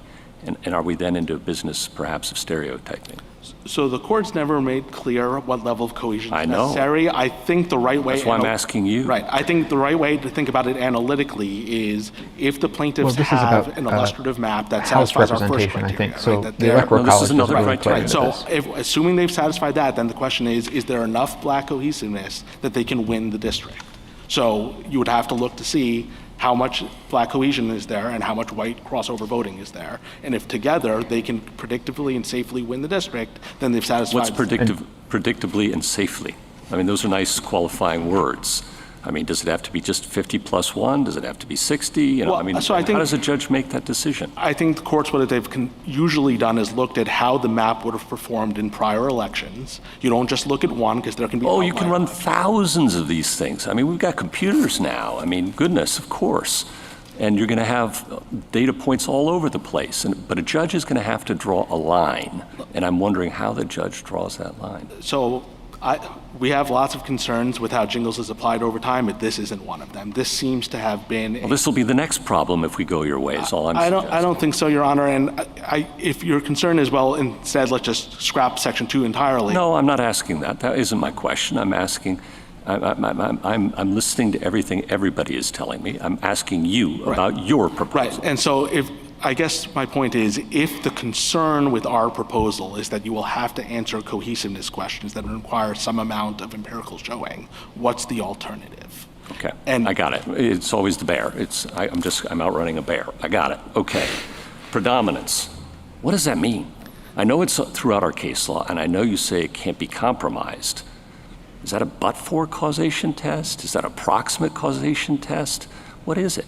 I don't think it's but-for. I think... Well, but-for can't be compromised means it's an essential component. It wouldn't have happened but-for. Okay, so it's not but-for. It's not but-for. The way the court has described it as... Is it a proximate cause? I don't think that's the right way of thinking It's not about a proximate cause. So what is it? I think the way the court has described it is it's a factor that could not be compromised and where race-neutral principles were subordinated to it. So this case is a very easy case to analyze that because the race-neutral principles of incumbency protection were... I'm not worried. Okay, I'm focusing on your test going forward, not this case. So let me help you this way then, because I think the question is when is predominance not satisfied where race is considered? I'll give you two examples. Yeah, I mean, under our normal equal protection jurisprudence, we don't ask whether race predominated. We say you don't discriminate on the basis of race, period. So let me give you two examples where race is considered, but under the predominance test it wouldn't be satisfied. And that's why, for example, this court has said that the intentional creation of a majority-minority district does not alone show predominance, and we agree with them about that. So here's one example. The map drawer doesn't consider race at all, uses race-neutral principles. The computer spits out two maps that are totally equivalent. To pick between them, they say, okay, we'll use the one that has a majority. But that gives rise to an inference of intentional discrimination. There's no other explanation that can be provided in your hypothetical. That's intentional discrimination. That's not predominance. That's choosing on the basis of race. Neither of this court's formulations of predominance are met on that fact pattern. You can't say that race-neutral principles were subordinated. They weren't. And you can't say that the race was non-negotiable. It wasn't. So that's one example. Another example would be if you use race-neutral principles and the best map happens to be a majority-minority district, and then someone tries to say, don't draw that map, draw a different map for some other reason. And they say, no, we don't want to do that. We don't want to get rid of a black district. That's intentional as well. Okay. Again, I agree with you. My whole point is what this court has said again and again and again. Oh, I know what it said. Okay. I just don't know what it means. I think it means exactly what I'm saying, that it's not enough for it to be intent. Okay. It has to be that race-neutral principles are subordinated to race. Thank you. Justice Kavanaugh? Well, I'm going to pick up right there because I had a lot of questions about your use of the word predominance as well, which the amicus briefs on your side say that word has been hopeless, I think, in trying to figure out what it means. What I've understood it to mean over time in the jurisprudence in this area is that race does not predominate if the district, even though drawn based on race, is reasonably configured and compact. Kavanaugh went the other way on the last case. Yes and no, right? So that's not as helpful. I know. And so here's the issue. This court has recognized the test is whether Kavanaugh upheld Section 2 of the Voting Rights Act on the last case. If you don't comply with traditional principles, then clearly you have subordination. But what this court held in cases like Bethune Hill and Cooper, and we agree with that, is if you just are dead set on drawing a 55% black district, but you manage to do it in a way that's consistent with traditional principles, that is still racial subordination. But here's the really important point for this case. We are not arguing, absolutely not arguing, what Alabama argued in Milligan, which is that the plaintiffs can't consider race, and that the plaintiffs can't have a 55%. I understand that. And what does matter But it seems like your position is you can use, the state can use race a little bit. If we're talking about the state It's kind acting, of like the Bakke kind of thing. It's a race. yes. If you're talking about if you're talking about the state acting in the first instance wholly apart from Section 2, yes, our position and this court's position has been you can consider race, and the reason why is because redistricting is a complicated, multi-factor inquiry where lots of the permissible Thanks, Mr. Balls. I know, it's a lot. This has been going on for a while. And if you don't have a standard like predominance, as this court recognized in Alexander, every partisan gerrymander case will become a racial gerrymander case because they will always come in and say, aha, you must have considered. But where it predominates, I'm repeating myself now, is where the district becomes not compact, not regionally configured. Every partisan gerrymander case is going to become a racial gerrymander case. The problem is, it's also the other way around, where every racial gerrymander case can be flipped around and said, no, this is a partisan gerrymander case. So, and then they backfill from there. Because that's race predominating. Exactly. Yeah. But importantly for our purposes, in a Section 2 case, when we say that race can't predominate in the at step 1 of Jingles, we are not focused on what the plaintiffs do. The plaintiffs can absolutely consider race. I got that. The court has to conclude that their map is better than the state's map. Hard to say, and then you avoid predominance. I got that. Okay, so then what I viewed as the real innovation of your brief that we have not considered before, as you point out, is the material on page 25, the political objectives. Yes. And that strikes me as new, but also new because we haven't considered it before. This is part of the issue, is that Kavanaugh said, I'm going this way on the last case, but he was like, but there are some things that still bother me, but nobody's brought them up yet. So for what we have allowed Kavanaugh could flip before. Because it is another traditional race-neutral principle. It is one that hasn't been urged as frequently, in part because it was unclear whether partisan gerrymandering... Because of Rucho. I mean, pre-Rucho. Right, pre-Rucho. But post-Rucho, it is totally clear that that is a permissible criteria. Indeed, in Rucho, the court described it as ignoring the good faith inference that the legislatures do to not consider their political objectives. Got it. And is it also, though, part of constitutional avoidance? Yes, again, because... So there are two things. It's hasn't been considered before, and it avoids constitutional problems if we fold page 25. That's absolutely right. Again, I think one thing to remember here is Jingles was written in 1985. Hard to say. 10 years before this court wrote Shaw and Miller and all the predominance cases. There's just no way Jingles would have ever been written the way it was if it was decided after those cases. Roberts wrote Milligan, which upheld constitutional issues, and I think the court should modify Jingles to reflect that. Got it. Two more. Sorry. He does, but I don't think he's spoken Louisiana much on the Constitution? In part, but not entirely. Can you explain that? Yeah, so we don't think that it is unconstitutional for Congress to have any results test, or that the current results test can't survive if it's construed the way we've proposed. What if it were not construed the way you want it to be construed? What is your position on the temporal point? So if it was construed differently than we proposed, we do think it's unconstitutional, both because of the temporal point and because of its scope just to begin with. Right? To be clear, you're not saying Section 2 is unconstitutional. Section 2, as applied to redistricting to the extent it requires the intentional use of race to create districts, if there's no change in Jingles, that's your position. I agree with all of that, except instead of the word intentional, I would say use the word predominant. But with that caveat, yes. Yes, got that. Okay, last, this is picking up on Justice Gorsuch. I think your Harlem hypo is very challenging because, I mean, you get into elections and you're microanalyzing the data.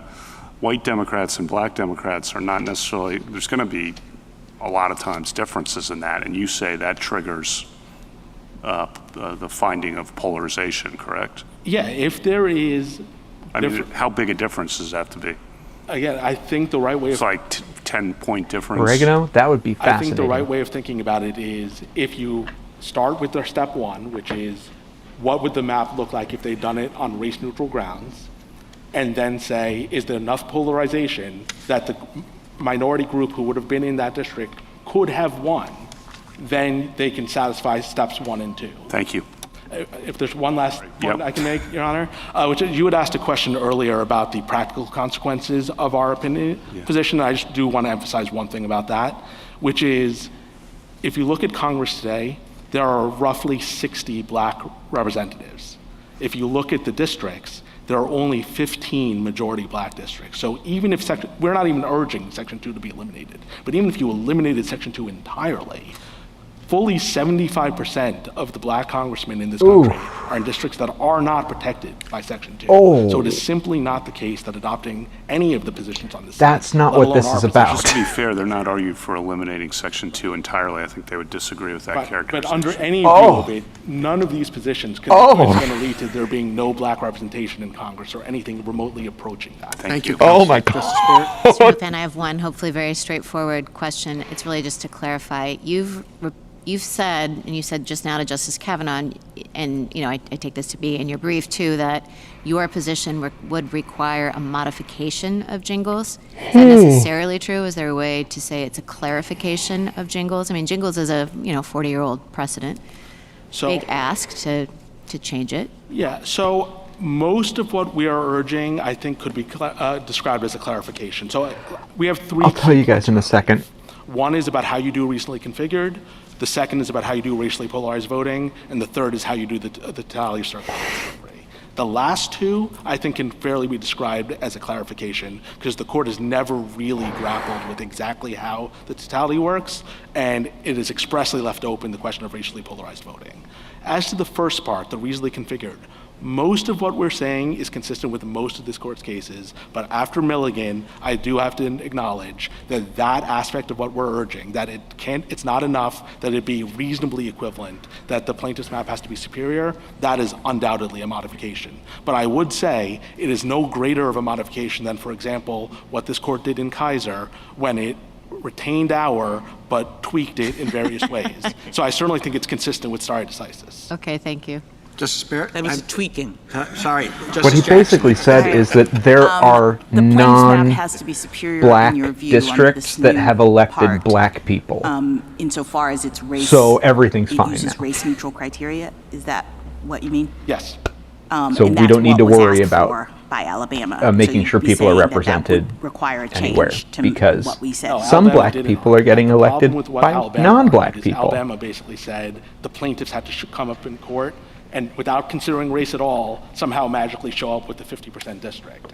We're not arguing that, and it didn't make much sense, so it's not surprising. Oh, I thought they were saying you had to have race neutral. The problem isn't who's getting elected, it's who's being represented. Yeah, so they had some weird thing about computers, which again, is not what we're arguing. But it's crucial to this point. Their weird thing about computers was you have to demonstrate as the plaintiff that you have a race-neutral map, and that's what you're saying right now. It's a very different thing. Yes, they both use the word race neutral, but what Alabama did was something about computers that I frankly don't understand. What we are arguing is simply under the state's own principles, their map has to be better. That I do understand. All right, and then my final question, it just goes to that point, because I'm struck by your, the degree to which your analysis relies on the state's departing from traditional principles. You say you get to Section 2 when they, Section 2 violation when they do that. And I guess I just wonder why that doesn't leave us in a position where you really cannot remedy the effects of race discrimination operating in a district based on past discriminatory choices. In other words, you're still bringing in intent because you're saying you have to intentionally depart from your traditional principles on the basis of race, and that's what's going to trigger Section 2.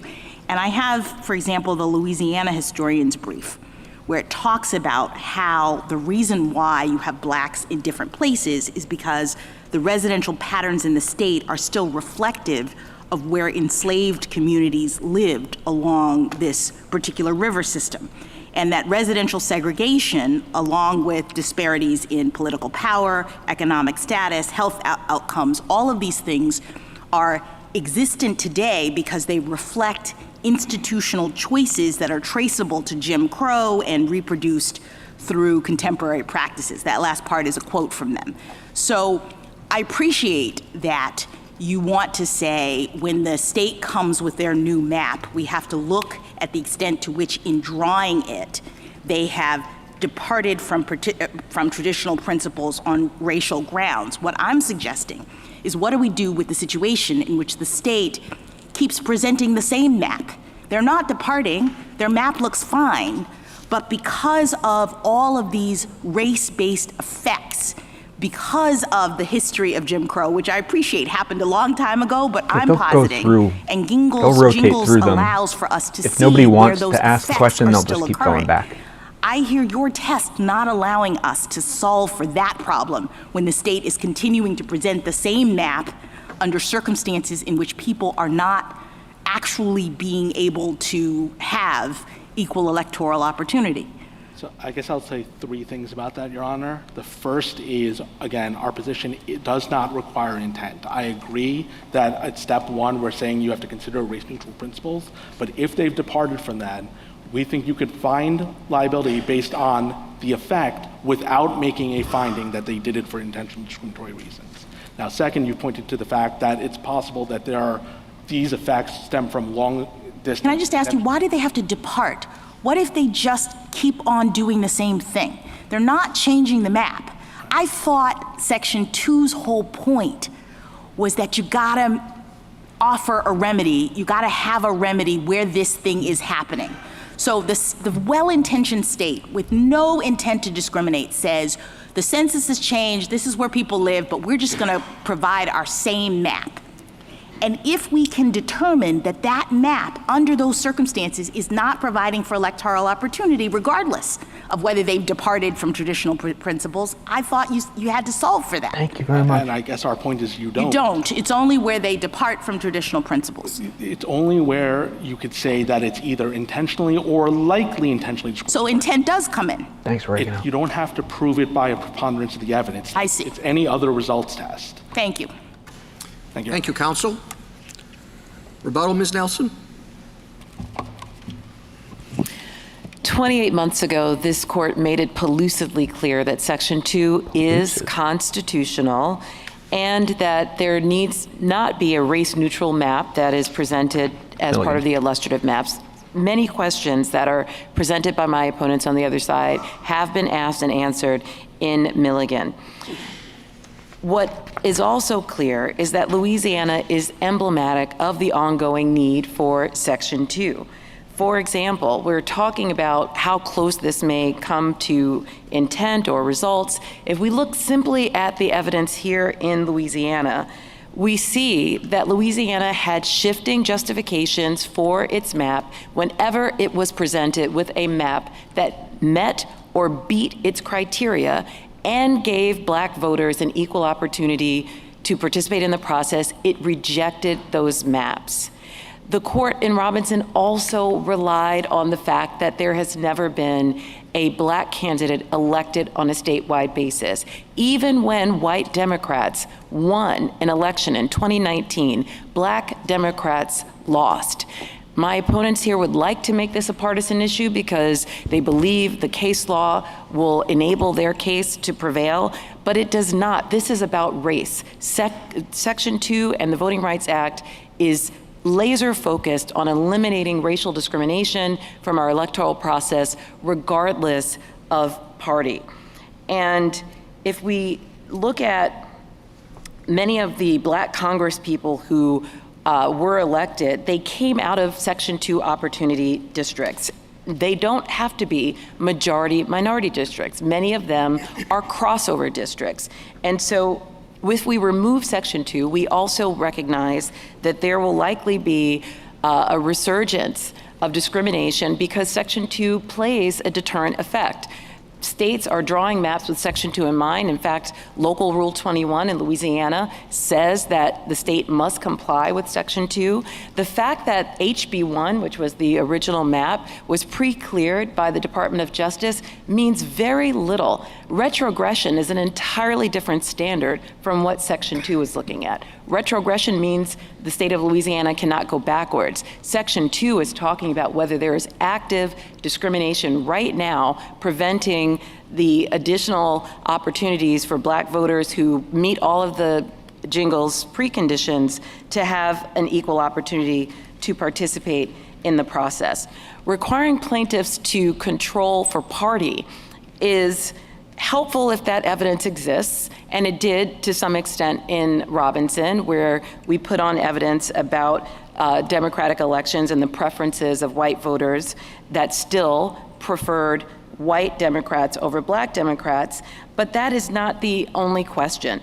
If that evidence is available, and I will remind the court it's not often available if there aren't primary elections or if we are looking at more down ballot elections, not just the congressional elections at issue here, that evidence is useful, but if there is significant racially polarized voting, that has already been shown to be probative of intentional, of discrimination that comes very close to intentional discrimination. What Congress did in Section 2 was strike a very careful balance of using factors like white re-register, like the Zimmer factors, to bring us as close to a finding of intent without making the full accusation and without requiring that conclusion on the part of courts. So we should not downplay, as my opponents have, the robust nature and exacting requirements of a Jingles test, and also remind ourselves that the City of Rome in 1980 made very clear that Congress can address effects beyond what the 15th Amendment requires. I'll close by saying that in Bush v. Vera, this court said that it must be particularly concerned about changing its decisions or rejecting stare decisis in cases that involve a sensitive political context like this one. That calls the court's legitimacy into question in a unique way. My opponents here have not done the labor of showing that precedent should be overturned. They haven't addressed Janus, they haven't addressed Ramos. They've simply said that we should overturn or tweak the precedent that governs Section 2, and I would say that there's no record to support that in this case, and this court would be remiss to not require that if it is entertaining any significant modifications of Section 2. Any further neutering of Section 2 would resurrect the 15th Amendment as a mere parchment promise, and we ask the court to remand. Thank you. Thank you, counsel. Parchment promise is a quote from Chief Justice Roberts from the Milligan case. I don't know if it's original or if he's quoting somebody else, but Please remain seated. If you are staying, please remain seated. Thank you. I can't hear that either.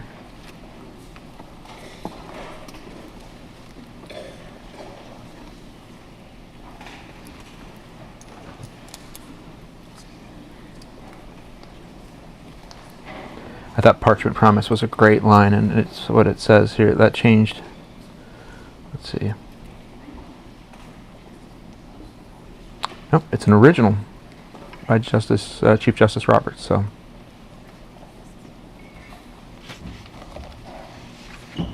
yeah, that was a good, nice touch. Always quote the Chief Justice if you can. Going after CJ.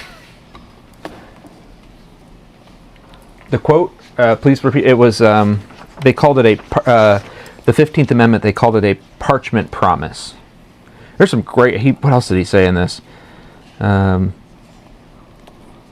first century of congressional enforcement of the 15th Amendment can only be regarded as a failure.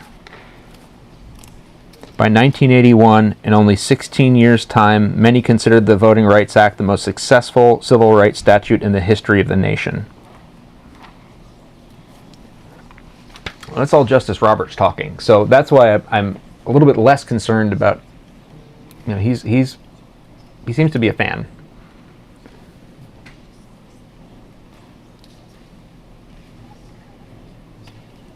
And that's he's concerned about his thing.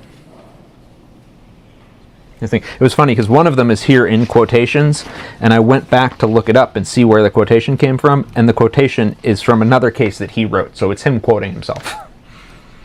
That was kind of funny. How do you think it was? I don't know how it'll go based on today. This has been, we're 2.5 hours now, so it's hard to tell. So there's a lot of information in my head.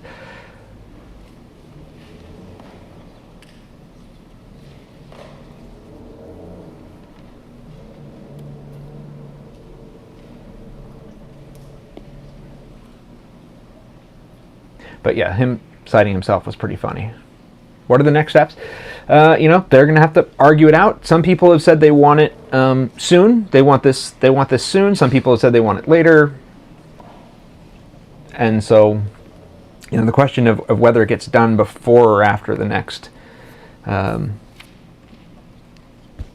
thing is anybody's guess. What stunned me was that the other attorney dropping the ball with that argument where he said, for anybody who missed that, what that other attorney said was essentially that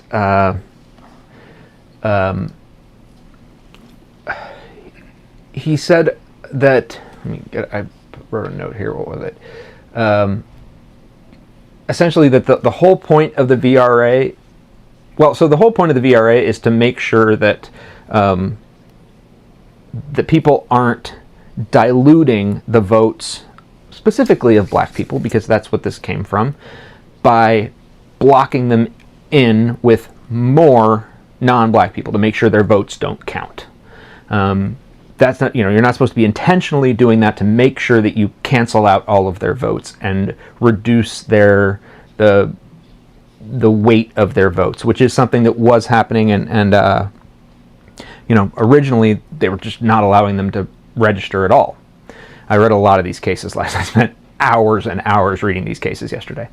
So what he said was, the evidence that this isn't happening anymore is that there are we will hear lots argument of next in black case people in Congress, 624, even case coming out versus of Montana. non-black districts. Thank you, Mr. Chief Justice. So essentially he was saying that court. black people can't vote for This white court has people and never vice allowed versa, state which was officials to force their way into someone's anyway, home okay. without a warrant or probable cause. This is the next It should case. not This is start about now. Fourth Amendment. There's I'm no tired, liberty interest but more deeply rooted in the Fourth Amendment than the sanctity this of is the Case home. v. Montana. The This is court has whether or long not recognized people can that physical entry of the home is the chief evil against which the wording of the Fourth Amendment whether is an directed. emergency allows And the people facts to here come in, well allows illustrate officers what's at to stake with such ignore, entries. The to just police come in. entered Trevor Case's home without permission, a warrant, or even probable cause, and they ended up shooting him in his own house. Sometimes they hear them back to back. Montana This one seeks to justify is this hours intrusion late, under so. the emergency aid exception, which permits a home entry only when an officer has an objectively reasonable basis for believing that an occupant is seriously injured or imminently threatened with such injury. As Montana previously acknowledged, that standard, quote, requires, in function if not in form, that officers have probable cause This is a to believe second someone's case. This in is danger and the requires name, immediate ironically, is assistance. Case. Close quote. Guy's name, Case v. Now, Montana. Montana insists probable cause is not the right standard, but it also doesn't defend the reasonable suspicion standard applied by the Montana Supreme Court below. Instead, Montana and the United States asked the court to adopt some other threshold that would permit officials, for the first time, to breach the sanctity of the home when they don't have permission, don't have a warrant, and don't even have facts leading to a fair probability that an emergency is actually taking place within the home. Their proposed reasonableness standard is so vague that not even the state and its amici can agree on what it means. And its open-ended balancing approach invites abuse and confusion, leaving police and first responders without the guidance they need and citizens without the security promised by the Fourth Amendment. The court should adhere to the textual and traditional standard of probable cause.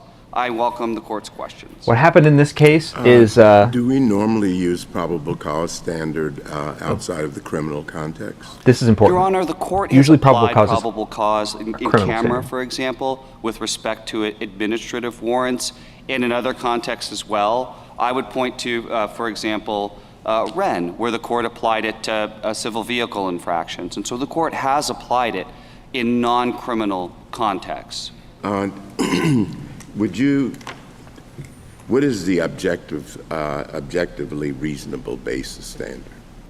Your Honor, I think the objectively reasonable basis standard applied in Brigham City calls for and really contemplates, sort of lends itself to some standard of certainty.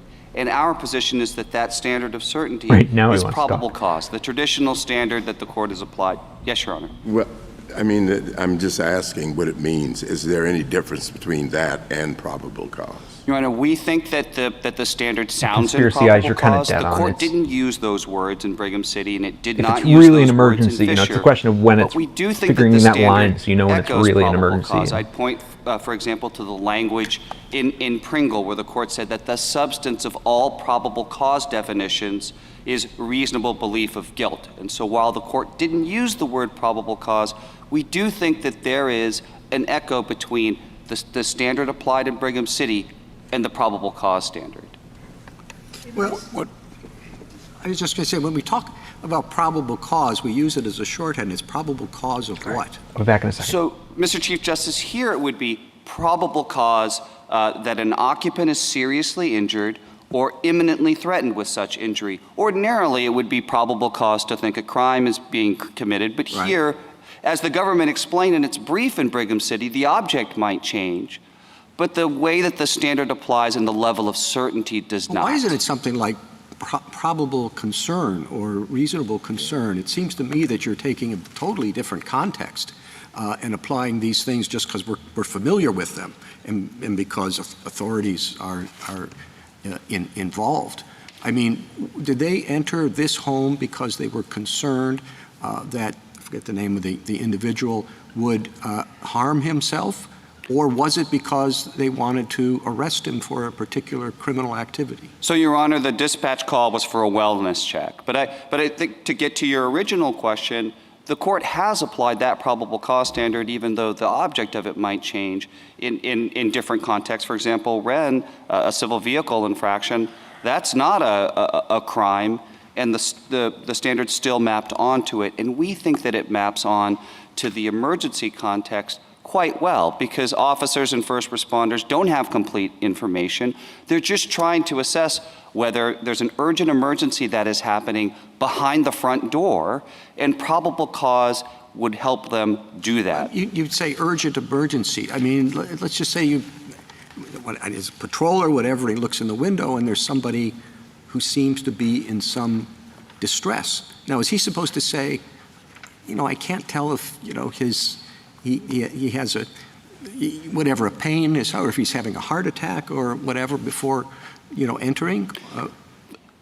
Mr. Chief Justice, or even just lying on the ground. Why is that person lying on the ground? Well, the court said in Fisher that you don't have to have ironclad proof that somebody is dying before you go in, but the standard is, under the emergency aid exception as defined in Brigham City, seriously injured or imminently at risk of such injury. And so I do think the court has fixed the threshold, but it said you don't have to have ironclad proof, and that's consistent with probable cause because, of course, probable cause also does not require ironclad proof. What it requires is a fair probability or a substantial chance, and we think that strikes the right balance given the important and really fundamental interest in the sanctity of the home. I think that's critical. If there wasn't probable cause, then there was nothing the police could do. They couldn't get a warrant either, right? Your Honor, there is a civil warrant available in the state of Montana, but to answer your question, in these circumstances, given the risks, I think what Your Honor is asking is whether they could do it immediately, and it would not be easy to do that. No, it's not a question of whether they could dispense with a warrant requirement. If there's no probable cause, then they can't get a warrant. It seems to me that if the police could not enter this house based on the facts that they knew, then I don't know when the police are ever going to be able to enter a house to prevent somebody from committing suicide. Your client's ex-girlfriend calls them, and she says that he's indicated he was going to kill himself. He was going to get a note. She heard him racking the action on a handgun. Then she heard a popping sound. Then the line went dead. She was screaming on on the phone. He didn't answer. They go to the house. They try knocking on the door and yelling. They get no response. They see empty beer cans. They spoke to a neighbor who said his vehicle was parked outside. They shone a flashlight through the window. They saw his keys on the table alongside an empty holster and an apparent suicide note. I mean, what more did they need? Justice Alito, I think what's critical here is the officer's extensive knowledge of Mr. Case. That knowledge goes back decades as to a couple of the officers. Chief Sather testified that he'd known Mr. Case his whole life. Captain Heffernan also had known Mr. Case for a long period of time. But it's not just that. Officer Lindstedt had been present at a couple of the prior incidents that also involved threats of suicide and what was perceived by Officer Lindstedt as an effort to provoke a confrontation with police. That is pretty unusual to have that amount of knowledge about a specific person, and we submit that weighs against the inference. What more would they need here? They need to be able to look through the window and see him with a gun pointed to his head, or they need to see a dead body on the floor? What more did they need? Justice Alito, I think the question is really what you would take away if they didn't know and hadn't had such extensive experience with Mr. Case, an experience from which they drew the inference that he was unlikely to kill himself, that what he was likely to do instead was to provoke. Yes, Your Honor.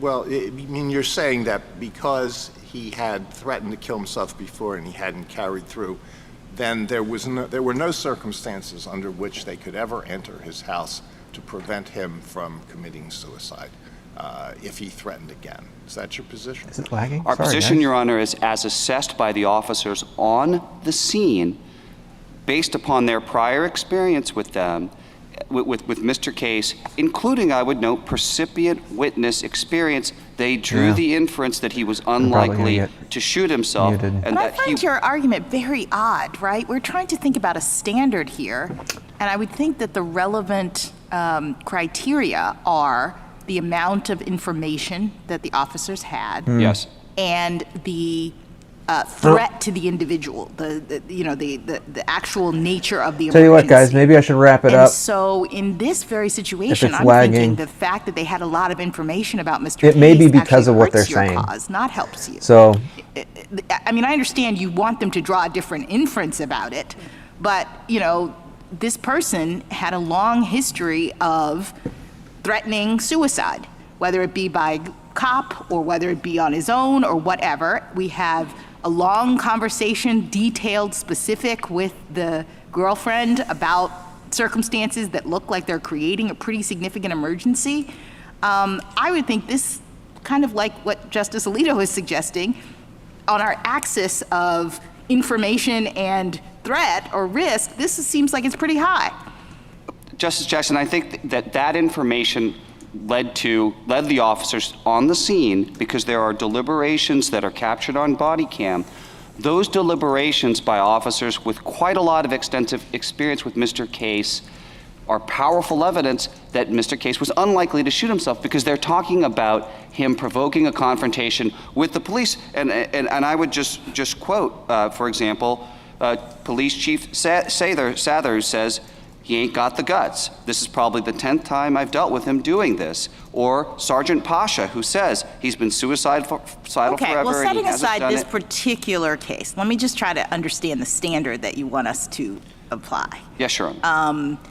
You say that it should be probable cause. I thought we already had the emergency aid exception requiring, quote unquote, an objectively reasonable belief that an emergency is occurring. And I didn't hear that in your recitation. You said you want it to be a fair probability or substantial chance. So can you just describe for us or explain why it would need to be a higher standard than objectively reasonable belief? So, Your Honor, we think that the objectively reasonable belief standard really lends itself to some standard of certainty, and we think that the traditional probable cause standard is the appropriate formulation. I see. So you're saying you only have an objectively reasonable belief, in your view, if you meet the threshold of probable cause. Yes, Justice Jackson. And I would say that the fair probability language and substantial chance, That's all from Illinois v. Gates. Those are just principles associated with probable cause. And we think that they make a lot of sense in this context, as they do in the context of investigatory searches and seizures. I wonder if this is just a labeling exercise, Mr. Rowley, at the end of the day, because when we're interpreting the Fourth Amendment, we often look at what the common law has been, what positive law. We don't always, but we often do.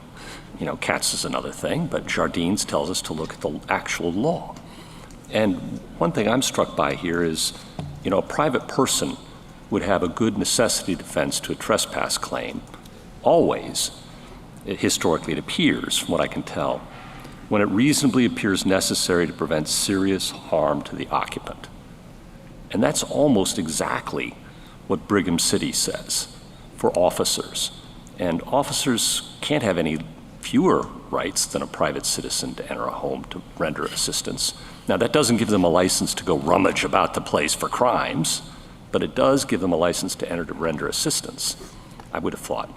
What's wrong with just saying Brigham City reflects traditional common law principles and officers treated the same as private citizens? Justice Gorsuch, I have a few responses to that. I bet you do. I think the first response is when the court looks to common law examples, what it's asking about is what the authority of constables was at common law. And so I just point to Wilson, for example. The common law of search and seizure recognized the law enforcement officer's authority to break open the doors of a dwelling. So it's what was the constable's authority at common law? But it doesn't. The constable doesn't have fewer rights than a private citizen. We've often said that. Justice Gorsuch, when the court talks about that, about the ability of officers to do the same things that an ordinary person is doing, ordinarily it's talking about whether there's a search, whether the Fourth Amendment is even implicated. Right, and that's another whole question, whether there's even a search here. But I'll take as given that there's a search for the person to render assistance, but not for other purposes. It's not a license to go rummaging about the place. It is a license perhaps to enter and search for the occupant who's facing a serious risk. But the necessity defense was a broad-based common law tort defense. As my friend points out in the respondent's brief, it was applicable to private parties as well as constables. So it doesn't say anything specific about constable authority. But even if it did, it applied to both, and it didn't require the magic words probable cause, whatever they may or may not add. Justice Gorsuch, even if it did, even if you were to consider the necessity defense as the controlling principle here, as the state has suggested, it would hardly help the state because it was, if anything, more stringent than the probable cause requirement or the affray rule because you had to be right. So no, you had it. Well, the United States cites the restatement. Yes, okay. But at common law, you had to be right that the necessity actually What's obtained. your best authority for that? I would point to the state's own cases. I would point to Rex. I would point to the Wakeham case. In general, at common law, you had to be correct. Now, there is this reasonableness gloss in the second restatement. I would note that the state hasn't pressed this argument. It hasn't suggested that there ought to be some generalized necessity defense that would be drawn from modern day tort principles. Gotcha. The way this has come up in the briefs is, as you suggested, is by way of common law. Yeah. And again, I think that the relevant question is, what was the authority of constables? And they had all these specific rules that are set out in the treatises. Thank you. I thought the hesitation of the officers that you pointed out before showed care before rushing in and thoughtfulness by the officers. So why don't you look at it that way? Your Honor, I think that the delay, there were deliberations that were quite extensive, and it took them 40 minutes to go in, as the dissent in the decision below noted. That amount of time is inconsistent with the kind of urgency you would expect if what you thought was happening was somebody was either bleeding out or was about. Well, if they, after deliberations, walk away and he commits suicide, I mean, what are you thinking then of the officers? That would be unfortunate and tragic, yeah, but we are trying to strike a balance between. And the officers need some clarity, I would think, in circumstances like this about what they can do and what they can't do, and it seems like they thought about it carefully and decided that the risk was sufficiently high, to Justice Jackson's point, and that harm that would occur was sufficiently substantial that they should go in. And by the way, they're going in at great risk themselves. Of course, and right. This is not, as Justice Gorsuch is pretextually looking for a crime or going in for some other pretextual reason or going into, it's going in really to help someone. A couple of responses. One, there were certainly two risks that were possible. There was the risk that he was could be going to inadmissible, shoot but you'd himself, have to, and there was the risk that he would try to you'd have provoke to a demonstrate that they confrontation with weren't the officers. allowed to come in the first place, and that's what this sort of case the would be. ex-girlfriend actually identifies both risks. In the initial call, she expresses concern that Mr. Case is going to shoot himself. If it was reasonable for them to go in, like it sounds like it was here, then no, it would all be She says that admissible. he also said that he was going to try to shoot it out with the officers, and that echoes what Officer Lindstedt says when he arrives on the scene. What he says shortly after arriving is, last time we were here, he said he was going to shoot it out with, and then he mentions another officer and and then later on he recounts another incident where Mr. Case tried to provoke a confrontation on his perception. Sorry about that. On the articulation of the standard you want, do you have examples where under the current law officers would go in, but you think under your test they wouldn't and shouldn't and couldn't go in? Well, Your Honor, I think the swatting example that we cite in our brief is a very real concern. It's a pretty commonplace concern where somebody calls, and under the United States theory, I think it's at page 22, where you would use the severity of the threat to ratchet down the level of certainty that's required. If somebody made a swatting call and said, well, there's a bomb inside the house, it's a pretty big bomb, I walked by the house, and I'm worried that it's going to blow up the block, you wouldn't even need corroboration. You could just go in. And so we think that just requiring a fair probability or a substantial chance and some corroborative work, and I think in a lot of heartland scenarios, the police would have that and Yes, Justice. Please, I'm sorry. Did I cut you off? Please. I mean, one of the things that strikes me here is the term probable cause is not itself self-defining. And most of the way we know what probable cause is because we have a body of case law that talks about it, and it talks about it in an investigatory criminal context. Criminal context, yeah. And in this context, that way of figuring out whether there's probable cause just disappears because that's not the context we're in. So I guess I'm wondering whether then taking a term from a context which has a body of precedent that is pretty much irrelevant to this one, that seems like a bad idea, and maybe what we did in City of Brigham and in Fisher is exactly what we should have done. Is we just use a different language, and we don't try to grade that relative to probable cause. It's just sort of a different inquiry, but it does focus on what's important. Do you have to have an objectively reasonable basis for believing that somebody needs emergency help? And I guess what I'm saying is maybe in those two cases we did the best thing possible, and we're not going to be able to do anything better. So, Justice Kagan, the court's always been reluctant to adopt a third standard. I think in Montoya it said... Well, we did adopt a third standard, or, a third standard. I mean, we used different words for this different context, and why not just leave it at that? Because, Your Honor, it produced a lot of confusion in the lower courts, as we explained in our cert petition. You had a significant number of circuits and states that applied a lower standard akin to reasonable suspicion, like the Montana Supreme Court did here. You had other states that applied a probable cause standard. And we do think that given that this situation is so recurring and that... But why not just say, this is a different context, our probable cause precedents are pretty much irrelevant and can't help us. We think we got the standard right. That doesn't mean reasonable suspicion. Reasonable suspicion is an entirely different thing. Go figure it out. Case by case, in the normal way that courts do. Well, even the state doesn't defend reasonable suspicion at this point. I know, and we would say it's not reasonable suspicion, it's just this. Do you have an objectively reasonable basis for believing that emergency help is required?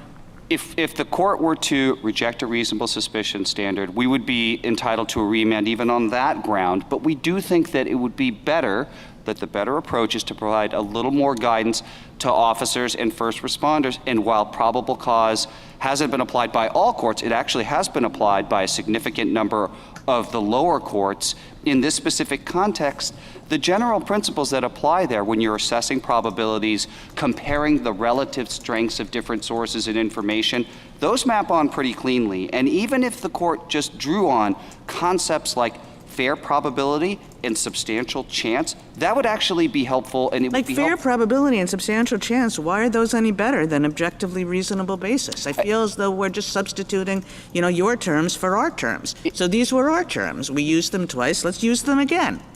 Because reasonable basis to believe, we submit that it lends itself to some standard of certainty, but it doesn't spell it out. And for officers and first responders who are trying to figure out, it's pretty dangerous to go into a house, as the common law sources recognize, as officers express concern about all the time.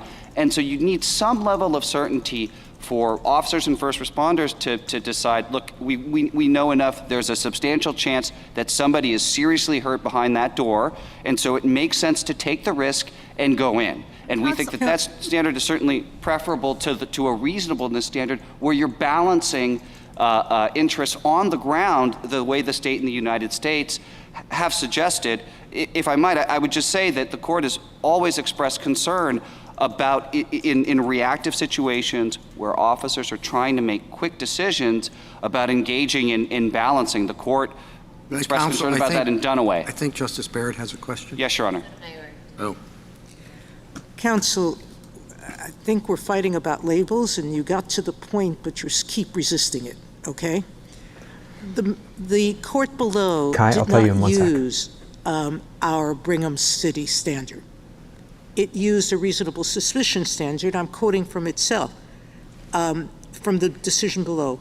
Objective, specific, and articulable facts from which an experienced officer would suspect that a citizen is in need.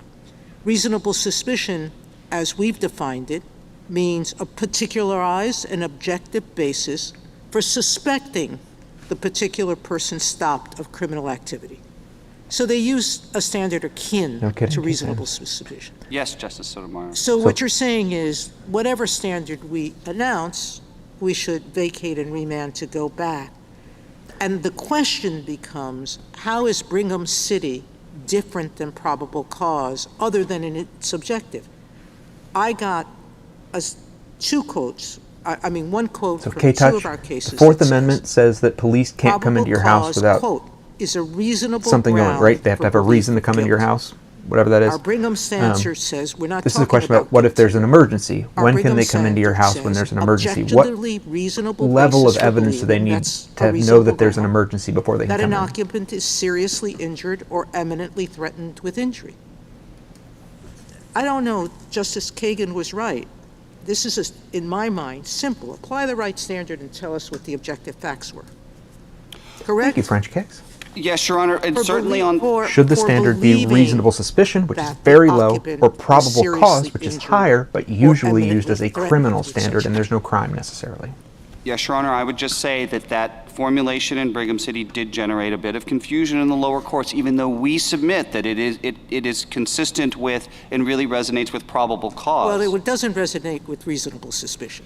It does not, and we would be entitled to a remand on that ground. But I want to make sure I get to Justice Barrett's question. Yeah, thank you.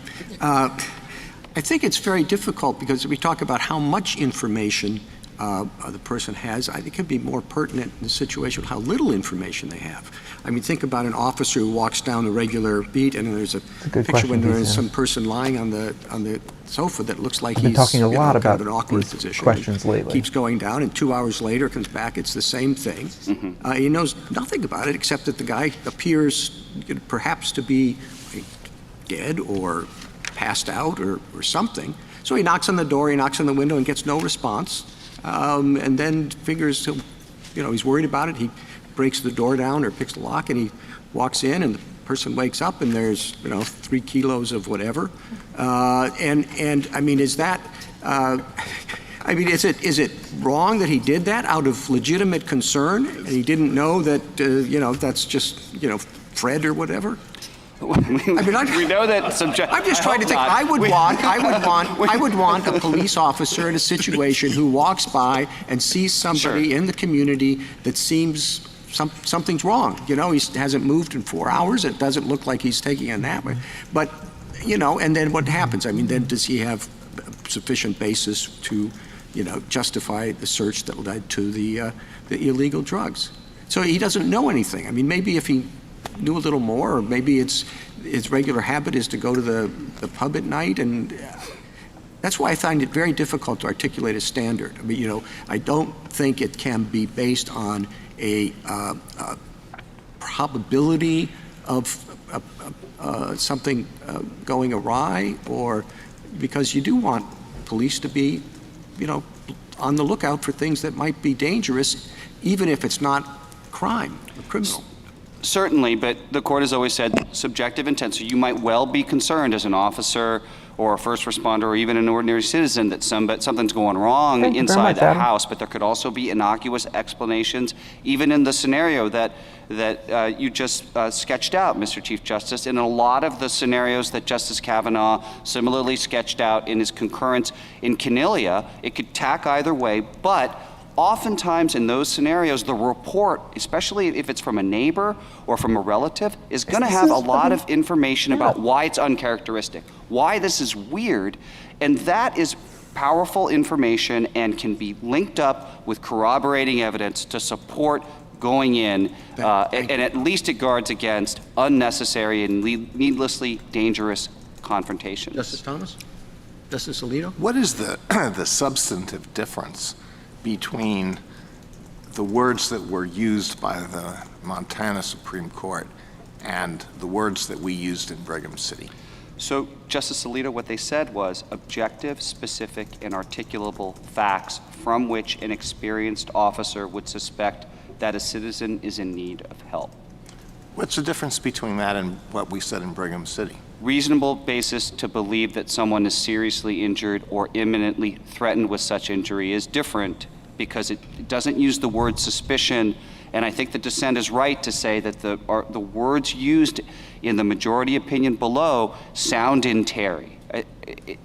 Not just the use of the word suspicion, but even the specific and articulable facts. That's Terry-type language. In the footnote that accompanies that standard, the majority analogized and said it was comparable to the Ninth Circuit's exigent circumstances test, but the language is quite different, and it is not the Brigham City language that Justice Sotomayor quoted. No, I had a couple more questions. I'm trying puzzled to by invisible your string. explanation of what. I just figured out how to make the tech work yesterday. Why did they go in your view? Why do I think subjectively? I think that they treated it as to be honest, as a community caretaking exercise. They didn't think he was. Give me a sec, Ghost Pepper. They didn't think he put aside the fact that Fourth Amendment looks to object to looks to objective facts, not to subjective. There won't be a judgment in the voting rights case for They didn't really months, think he was going months to and commit months. suicide. What he really wanted to do was to commit suicide. He wasn't going to kill himself directly. He wanted to commit suicide by police. So they said, well, all right, let's go in. So he will pull a gun on us and then we will shoot him.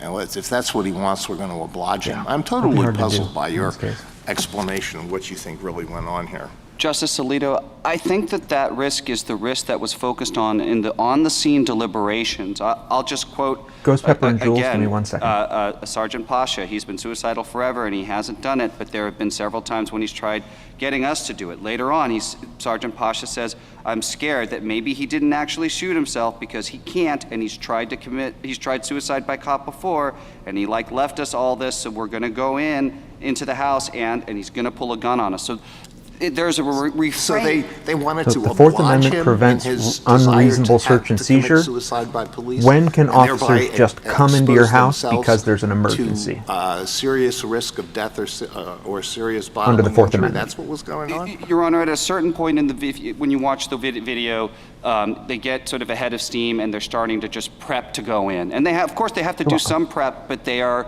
focused on Gonzo, I think taking you'll the find this preparations conversation to be pretty that well. they'll need in case he wants to shoot it out with them, and that kind of momentum leads after 40 minutes to the entry. But again, if you consider the on-the-scene assessment by officers who knew Mr. Case and the risk that they thought was the serious one, it was the risk that he was going to provoke a confrontation. I mean, so if we write an opinion and we set out the facts of this case, and we say, well, it has to go back to the Montana Supreme Court for them to apply the Brigham City test, will it not be the case that police, those people who instruct police officers are going to say, wow, if the Supreme Court thinks that this is even a close case, it has to be sent back to the Montana Supreme Court.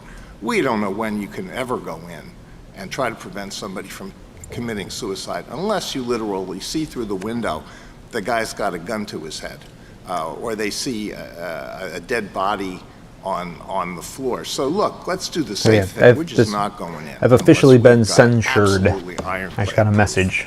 Justice Alito, So, three things. The court's already that's said probably in why it Fisher was you don't need glitching before. ironclad proof.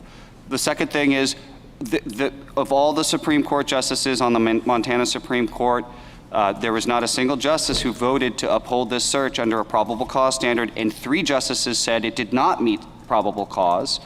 And the final thing, I again would go to the officer's own assessment. It is an unusual case because they had so much information about him, and it's not just that they knew him.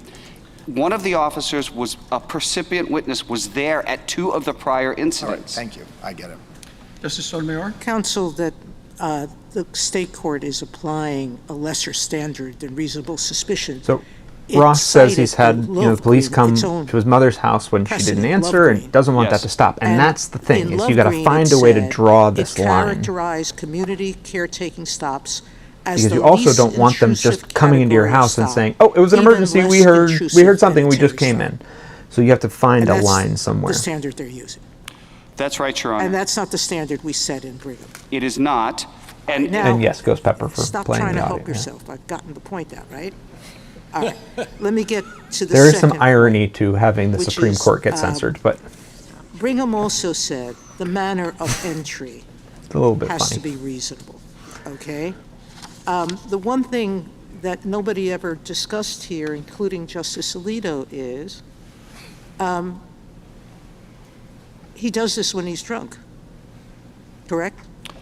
Your Honor, the call was that he had been drinking. And all of these calls to the police had been, nobody thought of just letting him ride out his drunkenness, did they? Ooh. No, Your Honor, there's a comment on the tape. I believe it's Officer Lindstedt who poses the question, do we leave him? But it is ambiguous as to what he's connoting. All right. Now, they also didn't think of, instead of death by suicide, since he never pulled a By the way, gun for anybody on who missed it, anybody he else, left a okay? note. Getting His medical girlfriend thought personnel she to heard a go, popping sound from which inside, and he lots of tried to do this divisions do before. on suicide cases, don't they? They do, Your Honor. Here, I just would note that Officer Lindstedt still did ask, should we stage medical? But I don't think that they did that, and there was no further discussion. That's the point. Yeah. They didn't try to call, they didn't do anything except not get a warrant and break it. Correct? That's right, Your Honor. They talked about calling other people, my family members, the father. They talked about calling him. They ultimately, at least on the body cam videos, there's no... So there's a real question, even for the court below, whether the entry under the facts I know, of this that was case, extra. not generally when you're really afraid of a suicide, because they're saying he doesn't have the guts. It's not one officer, a bunch of them were taking, it sounded to me like they were taking bets on it, and everybody was saying, he wants suicide by cops, he's not going to shoot, he doesn't have the guts. Right, Justice Sotomayor. I would quote the dissent. What the dissent says is all the Yeah, officers whether or on the not scene a stated welfare check that it was was legal unlikely entry. case required immediate aid, but rather was likely lying in wait for them to commit suicide by cop. So they can decide, not us, on these facts, whether it meets the Brigham standard. Yes, Your Honor.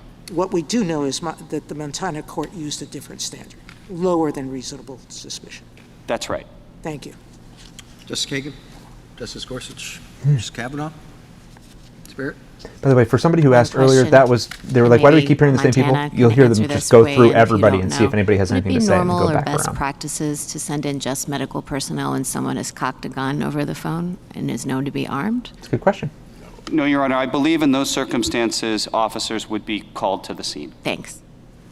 Justice Jackson? In those circumstances, would you think there was probable cause? Setting aside the quirky details of this case and all the stuff the officers knew, under your probable cause standard, if we just had the girlfriend call and what they observed when they got to the scene? If they actually, I want to be careful because if what they actually got was a call that said not a pop, but there was that there was a gun, the action, as Justice Alito suggested, was engaged, and there was a. Really, it has to be that detailed. Well, I mean, a pop could be anything over the phone. I think it's different if there's slide action or you can hear the gun being engaged in some way. I don't want to belabor this. I guess I'm just trying to isolate the suicide by cop knowledge and find out whether, under your own test, all the stuff up to that point would count, and you're just saying we don't have probable cause because of the suicide by cop scenario. Yes, Your Honor. It's all the information that is countervailing about the risk. Thank you. Yes, Your Honor. Thank you. Mr. Corrigan? Mr. Chief Justice, and may it please the court. This court should affirm the judgment below for 3 reasons.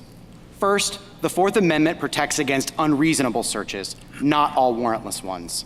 The framers enshrine that tradition of reasonableness, not a rigid warrant rule, in the Fourth Amendment.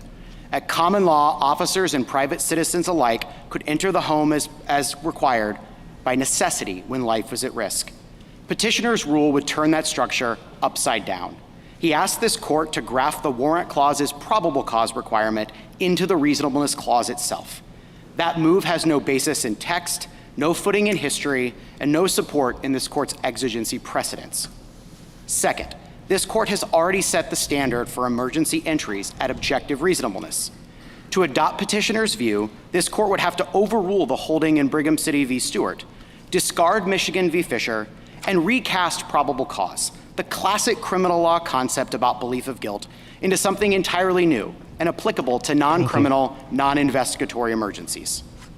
Third, the objective reasonableness standard provides sufficient guidance and flexibility for emergency aid cases. Conversely, a rule demanding probable cause of peril would force officers to stand outside a dying man's door, calculating legal thresholds instead of saving his life. That's not what the framers wrote, and that's not what this court has ever required. The Montana Supreme Court applied the rule required by the Constitution and this court's precedents. Officers may enter when they have an objectively reasonable basis to believe someone inside needs immediate aid. That standard is faithful to text, history, and common sense. I welcome the court's questions. Did the Montana Supreme Court cite Brigham City? It cited its own case law, and it relied on Cornelia, which relied on Brigham City. So, but there seems to be a disagreement between you and petitioner as to whether or not that standard was applied. It applied the Brigham City standard. It applied the totality of the circumstances about whether officers had an objectively reasonable basis that someone inside needed immediate aid, and so it applied the words of Brigham City. Isn't it our normal practice, though, if we're not certain about the standard and we state a new standard, that we send it back? Yes, Your Honor, in some instances, but I think it's very clear what standard the Montana Supreme Court applied here, and the facts are particularly strong that whatever standard this court lays down, the facts here satisfy it, that the officers here had an objectively reasonable basis for believing Mr. Case needed immediate aid. Would it be helpful, do you think, to clarify I mean, if there's some ambiguity about what the standard was that was applied. So we don't care about that, okay? It's what we said in Brigham City. And then apply that standard to these facts. We don't have to, we could send it back, but would it help to provide guidance to confused lower courts for us to use a concrete set of facts to explain what that means? Absolutely, Justice Gorsuch. This is a scenario that officers face every day. Emergency aid scenarios are very common, whether it's a suicide call, like in this case, a call of an elderly individual who's missing, or a hybrid scenario like Brigham City or Fisher. Having this court apply whatever the Brigham City standard to the facts in this case would be very helpful. And we have a full enough record to do that, you think? Absolutely. All right. And what do you say to your friend on the other side about the necessity defense being more liberal under the restatement than it was at common law? I think at common law, my friend on the other side pointed to the cases of Rex v. Cody and Scott v. Wakeham. When you read those cases, it's all based on a reasonableness analysis. In the Rex v. Cody case, the restraining was justified if it had been proved to have been with the best motives or necessity was manifestly proven. To me, that sounds like a reasonableness standard. Now, some of the issue in terms of what the reasonableness standard at the time is that we don't, in tort law, we don't get the full reasonableness standard until 1837 in the Vaughan case in England. But Cook is writing in the 16th century about applying the law of reason to the reasonableness of the common law. And so implicit in jury and judicial verdicts at the time, the concept of the ordinary person and reasonableness is baked into the common law in England and the common law here, and of course textually in the Fourth Amendment. Does Montana follow the restatement? We follow the second restatement, Your Honor. Counsel, we're talking about this as an emergency situation, but there's a lot going on that doesn't look like an emergency, right? I mean, they get there, and they're walking around for a while, then they get the boss to come down? I mean, they call for somebody else, and they're still there, and then they go get a body shield? Edward, that's a fair question. It doesn't have the atmosphere of, we've got to get in there right away. Whether they can, why can't they just not use the stuff they find in there? But the problem is, once they see it, it's sufficient justification. And particularly since, at least as it said, that the emergency would come in if the officers came in, and then you'd have the question of suicide by police. Well, Mr. Chief Justice, I would certainly agree that at some point, if they did wait too long, that would cut against an emergency. But in this case, I think the timeline is very important. Officers arrive on the scene at 9:14 p.m. His ex-girlfriend arrives at 9:18. They do a knock and announce. They knock several times, and they spend the next 20 minutes trying to verify the facts that she communicated to them in this case. And it's at 9:34 p.m. that as they're doing the search of the outside of the house that they identify the suicide note when they flash their flashlights through the window. And so they spent about 20 minutes trying to verify the facts that were communicated to them. And I do think, though, that the possibility of suicide by cop counseled additional caution on their part. And you see this on the body cam. Of course, they are worried about the concept about the instance of suicide by cop. But that's why they're doing the additional investigation of walking around the outside of the house, yelling into an open window, giving Mr. Case every opportunity to let them know that he is alive and inside, which he didn't do. General, does Montana have, it seems to me that there's some confusion in the case law, and I think there was some sloppiness in the standard in this case. Does Montana have some separate community caretaker exception or something that it calls a community caretaker exception that's really equivalent to our emergency aid section from Brigham City? Yes, Justice Barrett. I think that's when the Montana Supreme Court discusses the community caretaking exception, I think they're folding in Brigham City. There was some confusion, I agree, in the standard, but it's an exigent circumstance exception to save human life. And I think that's essentially what they did. Okay, they're free to call it, as a matter of state law, I guess, whatever they want to call it, but you would agree that there is no such strand, that we've rejected that. Have been we've rejected it in Cornelia. It's been a long day. But that the emergency aid exception and the standard from Brigham City is all you're asking for, and you're not saying that there's some yet another looser standard. That's correct. We are entirely consistent with Brigham City and Cornelia. We're not asking for anything beyond that. And on that point, and their citation to Loveland we just ignore, where they said it was less than reasonable suspicion? Well, the court is admittedly using imprecise language. What I think is what's important is that the court is applying the totality of the circumstances, and it's making sure the scope and manner of the search is reasonable. And of course, as my friend was up here and the court was asking questions, pointed out that the court does use some language mirroring at times in sort of the more specific application of the test that mirrors reasonable suspicion. But this court has done that in TLO and the special needs cases. And so what the court is looking to do is make sure that the scope and manner of the search are reasonable and balancing the privacy interest at stake. I actually don't see any them addressing the reasonableness of the manner in which this occurred. And I pointed to things. Justice Barrett was right. You're not going to send medical personnel into a room with an armed person, but you do call medical personnel to make calls or to talk to someone who's suicidal on the phone. It happens quite often. They could do that. Now, you can put a megaphone out there. I will point out the time exigency here is that they did call medical personnel when case after the entry and he had been shot, but the officers here... Yes, after he had been shot. When they had a great probability of knowing that he was seeking to be suicide by cop. There's no indication that EMTs would be able to talk down Mr. Case. In fact, Chief Sather, who had known Case for 30 years, testified that based on prior incidents, he actually thought that he could talk Case down and get him out of the house. It was only after they received the reliable indicia that Case had actually suffered a gunshot wound that the chief arrives and says, we have to go in. Am I right, just to go back to where you ended that's a lot with of Justice Barrett, like that an you're extra not level. equating the City of Brigham standard with our Terry stop standard? Correct. Terry stop you is, think that those is are stop two and different frisk. things? I think they're two different things. Okay. And as to the difference between the City of Brigham standard and the probable cause standard, is your Terry, position Ohio. that the City of Brigham standard is laxer, or is your position that it's just different? I think it's more flexible.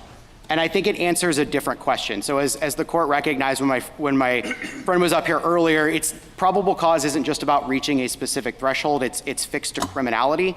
But objective reasonableness says, given the totality of the circumstances, would an officer taking a specific action be reasonable? And I think one way to think of it might be probable cause is a single determination about whether a quantum of proof has been satisfied.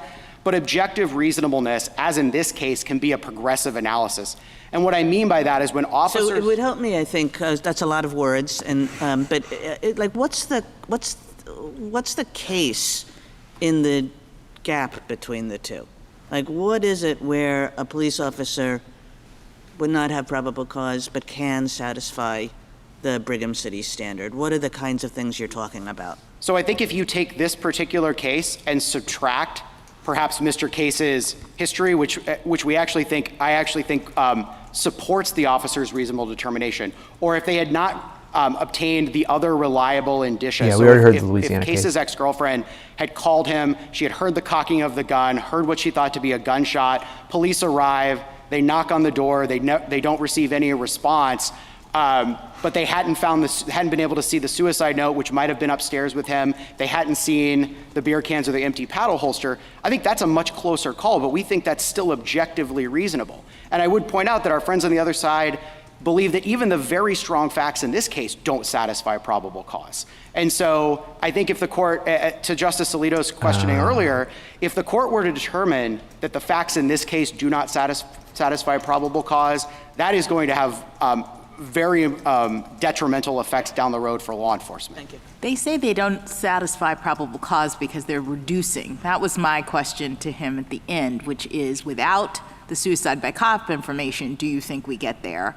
I thought he suggested we did, but it was the fact that the cops also had this additional information that made it less likely, or objectively less likely, that Mr. Case would actually commit suicide.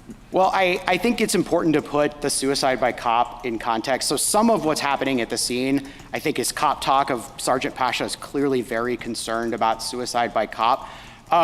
The context of suicide by cop first came up when Case was on the phone with his ex-girlfriend, and he says, I'm gonna kill myself, and she responds, well, if you threaten that, I'm gonna have to call the police. And she says, he says, I'll shoot it out with him. Chief Sather responds to Sergeant Pasha's concern about that comment by saying he doesn't have the guts. So I think the dissent is incorrect at the Montana Supreme Court to say all the officers believed.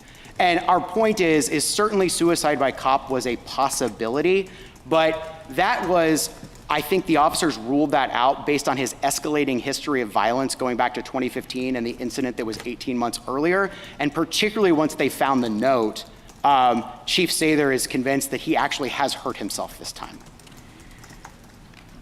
In terms of the test of reasonableness, we admit that objective reasonableness is an easy test, but it may not be an easy rubric to always apply, where the court is taking the privacy interest versus the nature of the exigency.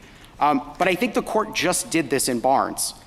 And the court admitted that it's a fact-bound morass that demands careful attention to the facts and circumstances, including the facts and circumstances leading up to the climactic moment. And the court has to consider all relevant circumstances. And I think that the excessive force context makes a lot of sense here when we're talking about, at its apex in this context, the sanctity of human life versus the sanctity of the home. And the excessive force context also involves two strong competing interests of the safety of the officer versus the use of deadly force. And the logic of Barnes makes sense here. The application of it makes sense. And in terms of Brigham City, in terms of hybrid scenarios that have been brought up, I think that Brigham City and other cases that involve underlying criminal activity recognize, though, that first responders are first responders first. When they arrive on the scene of an emergency, they're not necessarily concerned about underlying crime. Their first instance when they respond to someone yelling help is to provide an aid to someone in need. They can worry about arresting someone for a crime or other criminal activity later on. We treat hybrid cases the same as all other exigencies. And what's important to remember is, as I was articulating to Justice Kagan, is the objective reasonableness standard allows a progressive analysis. And so when the officers arrive and do a knock and announce, it may not be objectively reasonable right away for them to go through the front door, but it allows them to go around the curtilage, to yell through an open window, to take progressive steps to alert the individual and give them every opportunity to respond and let them know that they are okay. And I don't think that probable cause allows that sufficient flexibility and doesn't differentiate between going through a door and breaking down a window. Whereas the Barnes standard and the reasonableness standard differentiates between the facts that make it reasonable to handcuff a suspect versus to tackle a suspect or to use deadly force. And that's why we think that the Montana Supreme Court appropriately applied this court's test in Brigham City. This court meant what it said in Brigham City, meant what it said in Fisher, that officers may enter when they have an objectively reasonable basis to believe someone inside is in need of immediate aid. Thank you, counsel. Justice Thomas? Justice Alito? Counsel, our entry into the home cases, and it's been paramount that a person's home, we don't enter without a warrant except in recognized exceptions. And I understand the instinct that says that we don't want someone in real need not to have the police enter quickly, but we're always balancing interest, aren't we? And not requiring enough proof also costs lives. Petitioner cites reports that people with serious mental illness are 16 times more likely to be killed by police during a police encounter. An investigation found at least 178 cases in a 2-year period where calls for help, not a crime, like a 911 call or a wellness check, resulted in the police shooting and killing the people they were called on to assist. It's a fine balance, but shouldn't we make sure that the courts below are at least following the right standard?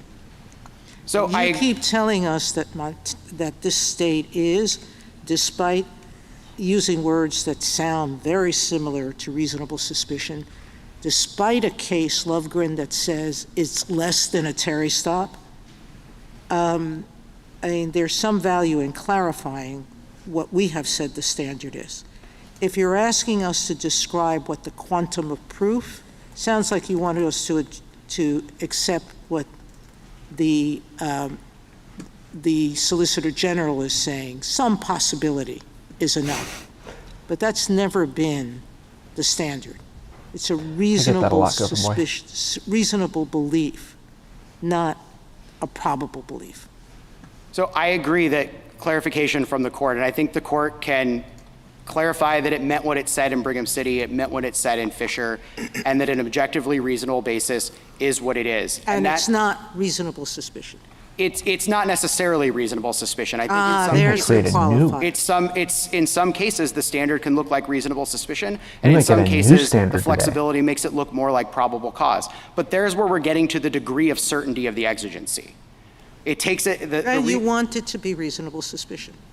Well, the objective reasonableness standard is the most faithful to the text, history, and tradition of the Constitution. If given a binary choice, we would take reasonable suspicion over probable cause. But objective reasonableness is much more flexible and faithful to the text, and it accounts for situations like this one or others where there is some doubt as to whether an individual is in need. So we might as well just say what the court below said. It's less than a Terry stop.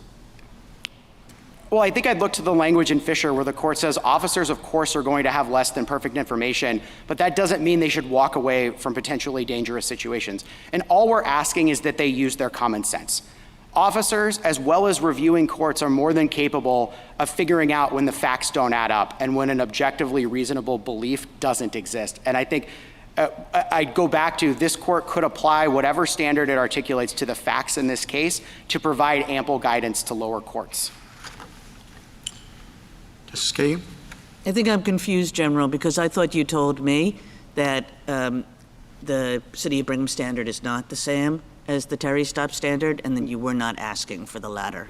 It's not. It's not in all cases. The Brigham City standard is the Brigham City standard. In terms of the degree of certainty, it can vacillate between probable cause and reasonable suspicion. Okay. The text is just more complex than that. Thank you. Ms. Gorsuch, Ms. Kavanaugh, Justice Barrett? You might be better off just sticking with Brigham City. I think maybe what you're saying is that in some circumstances, applying reasonable suspicion or objective reasonableness in the Brigham City sense might yield the same result. Just like sometimes applying Brigham City and probable cause, whatever it might mean in this context, might yield the same result. But are you really saying that we should do something different than in Brigham City, or muddy the waters by saying, objectively reasonable basis, but could be reasonable suspicion? You're correct on the first part, on the former. We are not saying that that Brigham City means reasonable suspicion. What we're saying is in some instances it could, as you said, Justice Barrett, yield a result like reasonable suspicion, just like it could yield a result like probable cause. We don't need to say that. I think that would be confusing. I think we could just say Brigham City, objectively reasonable basis to believe, and put a period on that. I agree, Justice Barrett. Okay, thanks. Justice Jackson. Thank you, counsel.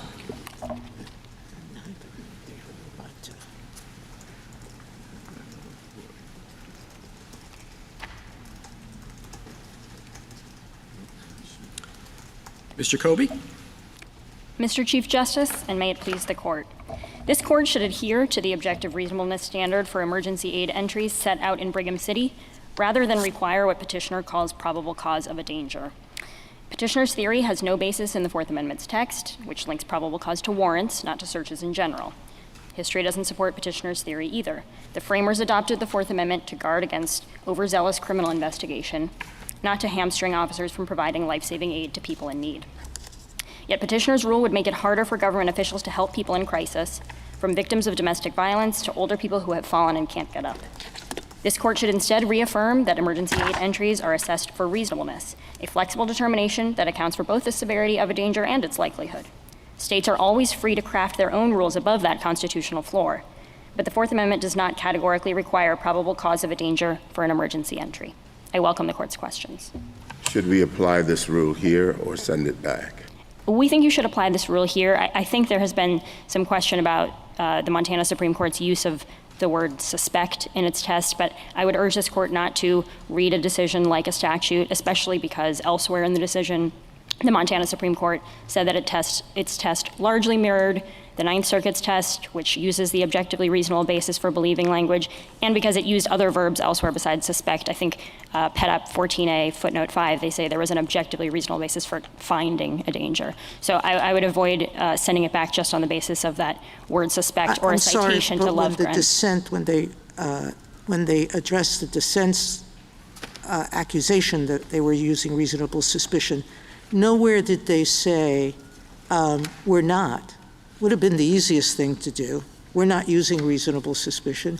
Instead, they said, we don't have to because it's a different purpose than an arrest. It seems to me that that's not a disavowal. I do read them to sort of disavow that they're applying a reasonable suspicion standard. No, they said we're not giving open license, but they didn't disavow it. I think even if you disagree with me about that, the reason not to send it back is the one that Justice Alito articulated earlier, which is if you give sort of officers and lower courts the impression that there's any doubt about whether the facts here satisfy the Brigham City test, I think that's going to lead to a lot of confusion and a lot of concern that officers can't make entries based on the type of information that they would think they could. If we apply it here, are we ignoring the countervailing factors of why they shouldn't have gone in? We have a number of officers on tape saying he has no guts, he won't kill himself. We have others officers saying he's waiting for suicide by cops. There's no attention paid by the officers to trying the father or to calling a doctor to call out to him, not go into the place. All they decide to do is go in. Are we then inviting a carte blanche to say, don't think of more reasonable way or manner to enter? I don't think so, Justice Sotomayor. I'd point to a couple things. One, I'd avoid relying too much on the cop talk that's on the tape, especially because in the record in the JA at the suppression hearing, several of the officers did testify, sworn testimony, that they were subjectively afraid that he had in fact injured himself. So this was a situation. Did they give a basis for that? I think the call and the suicide note and the empty holster. So I think this is a situation in which there were risks of multiple outcomes, and the fact that they articulated a concern about one of those outcomes doesn't mean there wasn't also an objectively reasonable basis for believing that the other outcome might have happened as well. So I take it that you agree with Montana that the degree of certainty can vacillate under the Brigham City test, and that that's really the work of your sliding scale. Is that right? I think that's right. What I would say is it's not so much like in one case you need probable cause, and in another case you need reasonable suspicion. Our point is just that there is not a fixed prescribed quantum of certainty of danger that needs to apply in all cases. The amount of information, the reliability of information, the corroboration of information that an officer would need to make their entry reliable in one instance may not be the same as in another. But those instance. are the key factors. Would it be helpful for us to kind of say that kind of thing? In other words, I understood your sliding scale to have a matrix essentially that related to the severity and the amount of information. I think so. To be clear, I think the sliding scale, it's just a metaphor. We don't mean it's sort of strictly formulaic or a matrix or anything like that. Just that these are relevant considerations that can make an entry reasonable. Yeah, I don't understand the sliding scale thing at all, I'll be honest, so help me out. I understand lots of different facts can lead to an objectively reasonable basis, okay? And it's almost impossible to catalog them all. But on the other end, on the severity, we said in Brigham Young what we meant, Brigham City, sorry. I am tired. We're all tired. That it has to be a severe risk of harm to the occupant. I'm paraphrasing, but life or limb is the classic formulation in Blackstone. That's the severity is the severity. It doesn't. There's no sliding scale. You don't get to go in with lots of evidence to deal with a hangnail. I absolutely agree with that. There's sort of, I think what we would think of for the sliding scale, there's an outer bound on the sliding scale formed by Brigham City's use of that serious injury. But not all serious injuries are alike, and our point is that based on sort of the degree of the exigency, the severity of the injury being complained about, it may be reasonable in some instances for officers to rely on less information or less reliable information, and in other instances, it may be reasonable, it may not be reasonable to rely on I understand that information. point. So that's Do you have any thoughts about the common law of necessity? Yeah, I think our point is that that's a useful guidepost here for the reasons that Your Honor articulated. The fact that private individuals were able to enter when life and limb were at stake, we think provides some helpful guidance about what the framers would have thought was reasonable here. I don't think that we think of it as a direct one-to-one analog. But I don't really think it's our burden to come up with a direct one-to-one historical analog here, given that we have the text of the amendment on our side.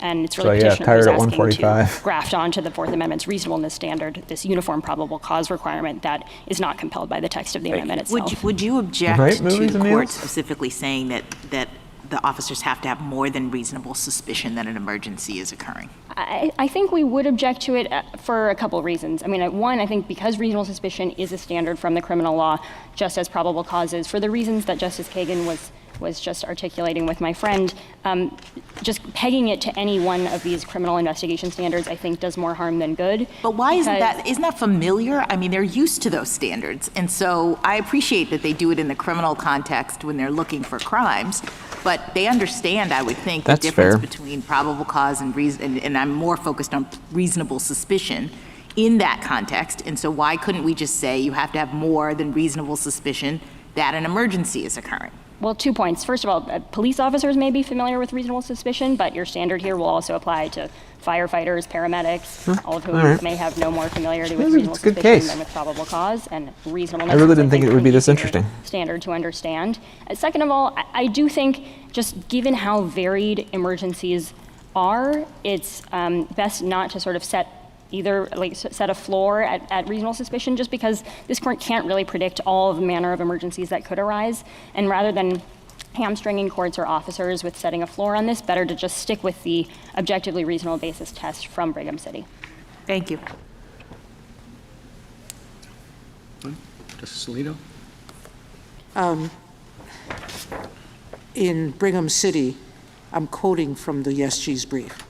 One way to conceptualize the emergency aid situation is that the basic requirement that the police have an objectively reasonable belief, i.e. probable cause, does not change. But the object of the probable cause does change.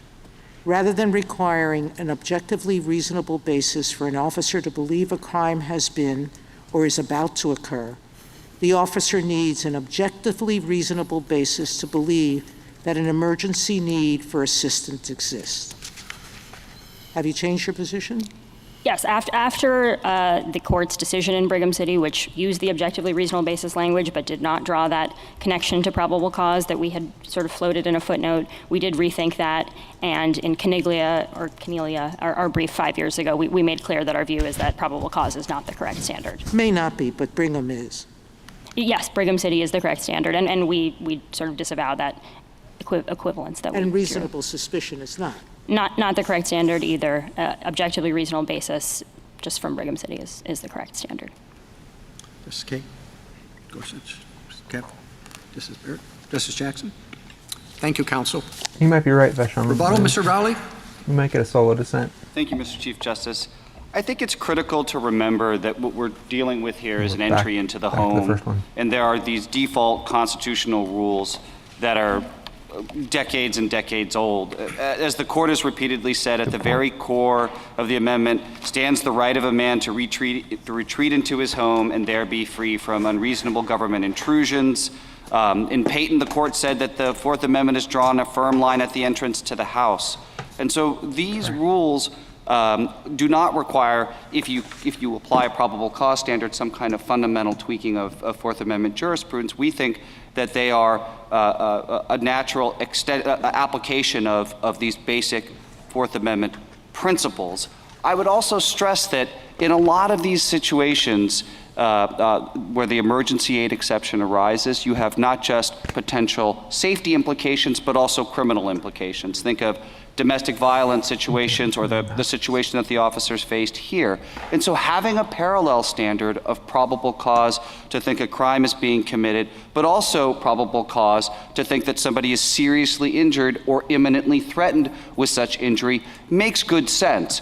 Conversely, if you adopted a standard that was a sliding scale, as the government has suggested, or a lower standard for the emergency aid exception, there is the potential for abuse. You could backdoor your way into a criminal investigation. I just note that while the state now has expressed concern about applying a probable cause standard, in its brief in opposition, it noted that that a significant number of lower courts apply a probable cause standard, even, and they say it's functionally a probable cause standard, even if what they say in terms of the standard or the words used is different. And the court didn't suggest that that was a problem or that that stopped police officers and other first responders from going in and helping with an emergency. And so we don't think that applying a probable cause standard, which is the default standard, would prevent officers from stopping or intervening in an emergency. On the common law, because Justice Gorsuch asked about that, I just note that the cases that my friend features in the respondent's brief, best cases presumably, do say that the defendant or the potential tortfeasor has to be right. In Scott v. Wakeham, the court says, and I quote, "The question was not whether the defendant sincerely believed he was right, but whether he was so." So this reasonableness gloss is a restatement gloss. I think the more fundamental point, though, is that when you are asking about constable authority, the focus is what the rules that governed constable power and what they could do are the cognate rules. And the closest one is the affray rule. It actually applies to the same set of circumstances that were at issue in Fisher and in Brigham City. Both of those involved what I think the court called a melee or a fracas that is essentially an affray. And we know what the common law thought about that. What the common law thought was that the constable had to see or hear the affray if he wanted to break down doors and part the affray. That standard is fundamentally inconsistent with a standard below probable cause. The necessity defense and none of the other specific rules that the state and the United States outline supports a standard below probable cause. And so we think that the common law is more supportive of our position than theirs, and that it echoes not just the language in Brigham City, but it also underscores other exigent circumstances cases like Minnesota v. Olson, where the court has said that probable cause for an exigency is essentially the correct or the proper legal standard. And also in Santana, which involved an exigent circumstance, after all, hot pursuit, and the court applied a probable cause standard not just for the underlying crime, but to think that an exigency existed. The last thing I would say is that the United States says that reasonableness is an easier standard to understand than probable cause, but as Justice Jackson observed, probable cause is as settled a formulation as you're going to find in the Fourth Amendment. It's a standard that officers have applied, that the courts have developed over decades and decades.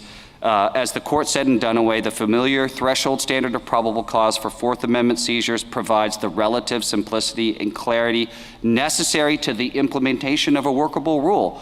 A balancing test, particularly a sliding scale test, will not only be unfamiliar to first responders, but particularly unfamiliar to officers and other first responders. Thank you, counsel. The case is submitted. All right. The Honorable Court is now adjourned until Monday, the 3rd of November at 10 o'clock. Oh my God. How many times the Fourth Amendment is violated in Law and Order? It's funny because Law and Order is my favorite way to learn the Fourth, Fifth, and Sixth Amendment. It is how I did so well in criminal procedure. Okay, let me run through a couple of things. Hold on one second. Let me just put those on pause. What a day indeed. Woo! Oh my gosh. Okay, it's hard to say when we'll get decisions on these. I've heard January. I've heard June. I've heard August. Who knows?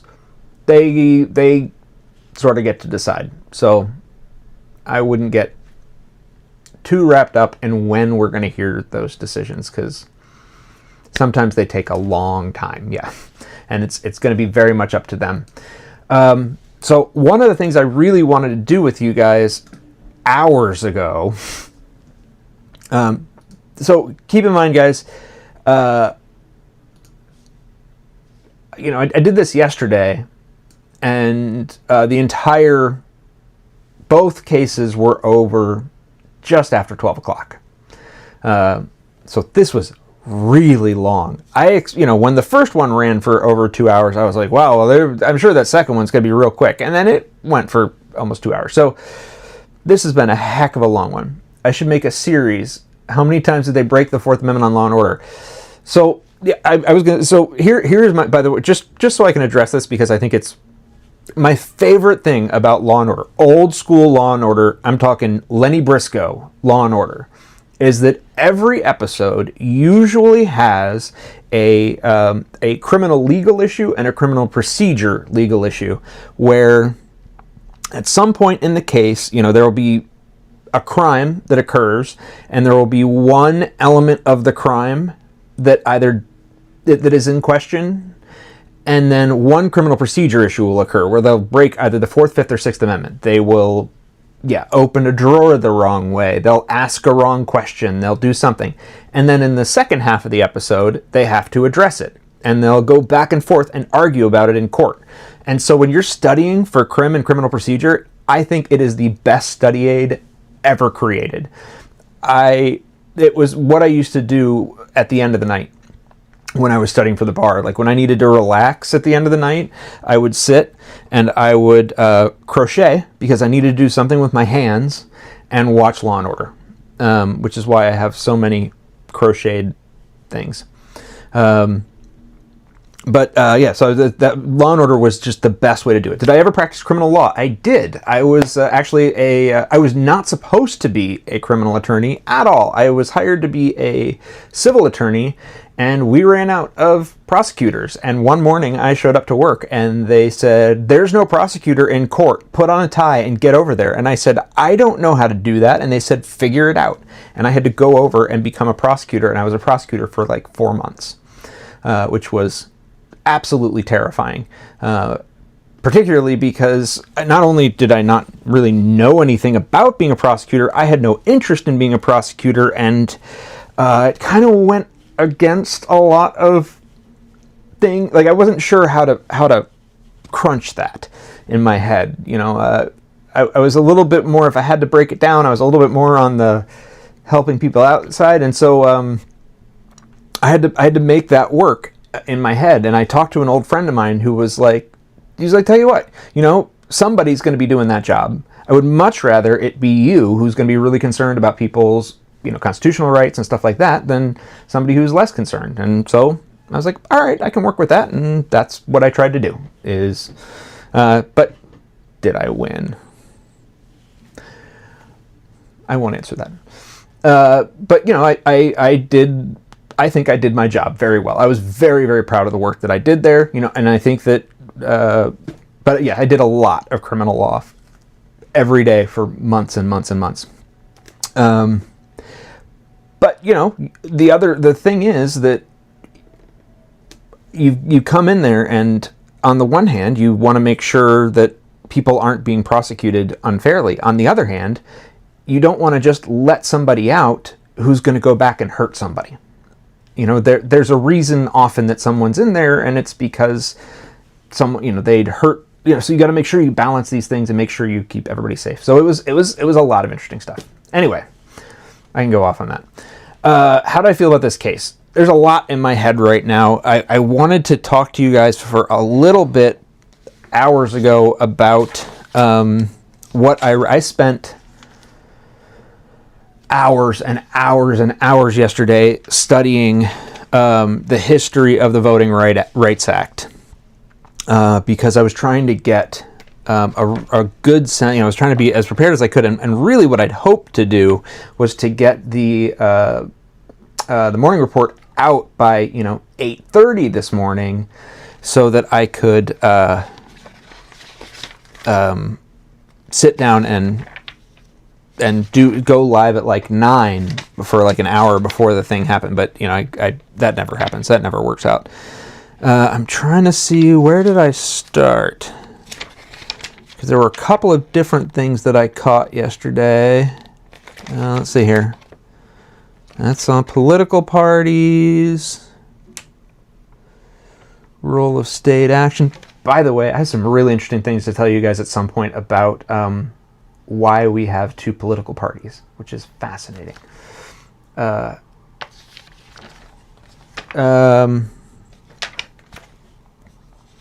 was that? Where did that start? Because there was one thing that I didn't want to skip. That was about the Voting Rights Act. But all right, well, whatever. We'll just skip ahead then. So here's the big important thing. 14th Amendment or 15th Amendment gets written, and the 15th Amendment says 2 very important things. One is that the right of citizens shall not be denied or abridged by, whatever, based on race. And the second thing that's equally important, even though it's the kind of thing that your eyes kind of glaze over when you see, is that Congress has the power to enforce this article, which is not always there. When it is there, it gives Congress a lot of flexibility in how and when that amendment or that piece of the Constitution gets enforced. And they're really allowed to do a lot there. And so they've written a bunch of these laws. Have I ever done business law? Quite a bit of business law, yes. I was really technically a civil attorney, so I was, their contracts guy, and I was chief counsel to the Department of the Treasury, the Department of Commerce. So I was technically a business lawyer, and I've also done a lot of tax law and stuff like that.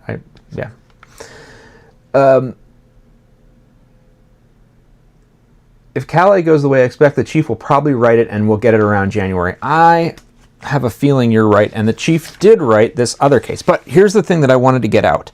A couple of things, and I really wanted to find this first case, because there were a couple of cases that started that were really pretty interesting. Because you gotta, starting back in the, in the 1800s, I started to make a video about this. I think I made it, but I made it for subscribers only, because I wasn't sure if it would get blocked. I'm going to try to say this without it getting blocked. The case was in the state of Oklahoma. In order to try to get around the 15th Amendment, I'm going to say it was 1914. The state of Oklahoma passed a constitutional amendment that said anyone who was registered to vote in 1866, and think about who was registered to vote in 1866 and who was not allowed to register to vote in 1866. Anyone who was registered to vote in 1866 was automatically still registered to vote, as were any of their children or anyone in their lineage. So, if you were a descendant of anyone who was registered to vote in 1866, then you were automatically registered to vote in the state of Oklahoma. Otherwise, you had to go through this whole thing. And what you had to do was come in and write out parts of the Oklahoma Constitution, which at that time, not, reading and writing weren't widespread. So there was a way to keep people from voting. And the Supreme Court said, no, you can't do that. And so Oklahoma said, all right, we got this. So in 1916, they passed a new law, and they said, I think it was 1916, 1915, 1916, whatever it was. They said, if you were registered to vote in 1914,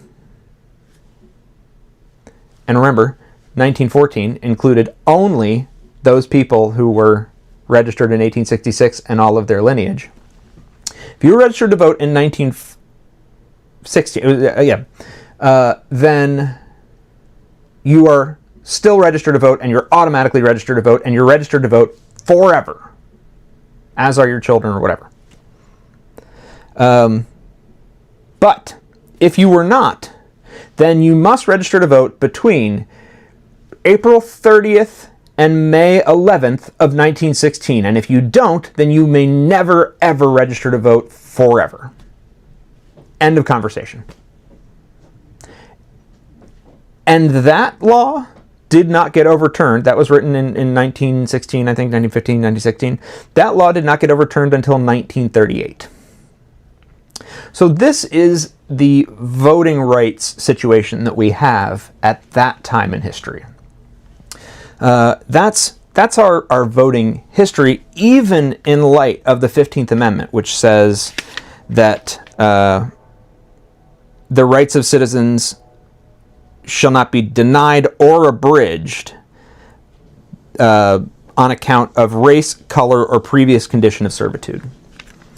And so clearly that was not working. And so that's why you have this opening in the Milligan case that no one could register to vote for 20 years. Pretty much, yeah, no, not in the state of Oklahoma. That was the law until somebody challenged it. Now, if you were the child of somebody who was already registered, then you were automatically registered. But that was the rule. So it's a new rule that's similar but allowed them to exclude the others. Yeah. It was a... and that's why Justice Roberts, or Chief Justice Roberts, in this Milligan case, says right at the beginning here, he refers to this the 15th Amendment as a parchment promise. You know, it's a paper promise. It doesn't have any real worth to it. And he says the first century of congressional enforcement of the 15th Amendment can only be regarded as a failure. So for the first 100 years of the 15th Amendment, it was worthless. 100 years? That's 1960... Let's see. That's 1870. So he says 100 years. That's 1870 to 1970. Is that 16th? Yeah. Now, he's a little bit ahead because in 1968, he says that changed in 1965, which is when we passed the Voting Rights Act. So Justice Thomas seems to be a very big fan of, or Justice Roberts, Chief Justice Roberts seems to be a really big fan of this change. I don't know about naturalized people voting in Oklahoma. I don't know how it worked practically, but that is, and I'm reading this out of a textbook, so it's probably a little bit overgeneralized, but that's what it said in the book. And I wish I could find the actual, I know it's highlighted here somewhere, but I couldn't find it. I should have, if I'd planned ahead, I would have put a Post-it note in there to find it. But, okay. So, there's a bunch of stuff that happens, and honestly, I was sort of reading backwards, and I was like, this is based on, so I need to read this case, because this came before, and this one came before, and this one came before, and this one came before, and I was trying to read backwards, and I eventually, at some point around, 7 or 8 last night, realized that I needed to stop adding cases to my to-read list. And so I was like, let's just read everything from this date forward, or I'm going to be here for weeks. But there is a bunch of really relevant case law that runs up to this date, even though it's mostly overruled. But in 1982, right? Yeah. So there had been this case decided called Bolden, and everybody hated Bolden. And Bolden was the one that imposed, I believe, the intent requirement, if I remember that right. It required that you could only overturn voting restrictions if they were intentionally discriminatory. And that was universally despised. Everybody hated that. That was a Supreme Court case. Everybody was like, this is awful. And I could, even if I wanted to, I couldn't bring up guests because I'm not using the app. So in 1982, this is Congress decides to overrule Bolden. And what we have is a lot of details. I don't think the stuff that went on in the House is so important, but the Senate committee that wrote this stuff is super, super important, because like their specific language is like is word for word what we use to make these decisions now. And so I was sitting here last night reading through my textbook has actual congressional testimony in it. You know, Senator Hatch arguing with Senator Matthias, I don't know. Which sounds incredibly boring, and it probably was, but basically what they're arguing about is trying to find a way to balance. They understand that requiring intent is too difficult to prove. Requiring that somebody intended to be discriminatory is a problem. They can't do that. And Senator Dole has this thing here where he's like, we understand intentional discrimination is too difficult to prove. On the other hand, we also have concerns that a result standard, one that says, any time that you see a result that's discriminatory, is also a problem, because it can be interpreted by the courts to mandate proportional representation. And this was the other concern. This was the other side of the problem, which was that if they had a result standard, then if 1/3 of the population is of a particular race, then that means 1/3 of the population needs to have their own voting block. And it needs to always be, or rather 1/3 needs to be electing someone. And so you would actually be able to say, based on the results, they're not matching the results of what the proportions are of people in the state. And so we don't like that either. We don't like a result standard. We don't like an intent standard. So how do we figure this out? Hey, Kevin. And Brenna, I'm gonna get to your question in a second, and you might be asking exactly what I'm talking about, but I don't want to lose my train of thought. This is already going to I'll get lost. So what they end up doing is writing out this list of factors. So first they write out this list of factors, things that should be considered when you're deciding whether or not discrimination has taken place. And that list of factors ends up becoming what we call it ends up getting rewritten into this very famous case that they kept talking about today, which is Jingles. Thornburg v. Jingles. So it becomes the Jingles test, like word for word, okay? And what the Jingles test does is, in order to prove discrimination, first you have to go through these like 3 steps. And once you go through the 3 steps, then you go through this 9-part test. And the 9-part test comes straight out of the Senate report. So the Senate report says, these are the things we should think about to kind of demonstrate that there's been discrimination in picking a voting district. When we chose these district, when we laid out the boundaries of this district, this is evidence that it was done discriminatorily. Okay? So what the first thing you consider, and this is something you'll hear a lot, is the history of the state. Is this a state that has historically discriminated based on race? And this is a consideration and so this is why this has been more applied in the South than it has in the North. And, the 15th Amendment was one of the things written after the Civil War, so they are going to be a little bit connected. So that's one. History is the first one. Second is polarization. The extent to which voting in the state is racially polarized. Factor in how separate everybody is. Does everybody do they vote based on a race block, or do they vote based on farmers versus city folk? Is race kind of irrelevant when you look at how people, because if it is, then looking at some of these other factors might not be relevant. It might not matter. Then they look at election policies. So look at the policies of the state. Do they use unusually large election districts in certain places that look kind of weird? Anti-single shot provision, some other things that honestly I sort of know what they are, but don't totally.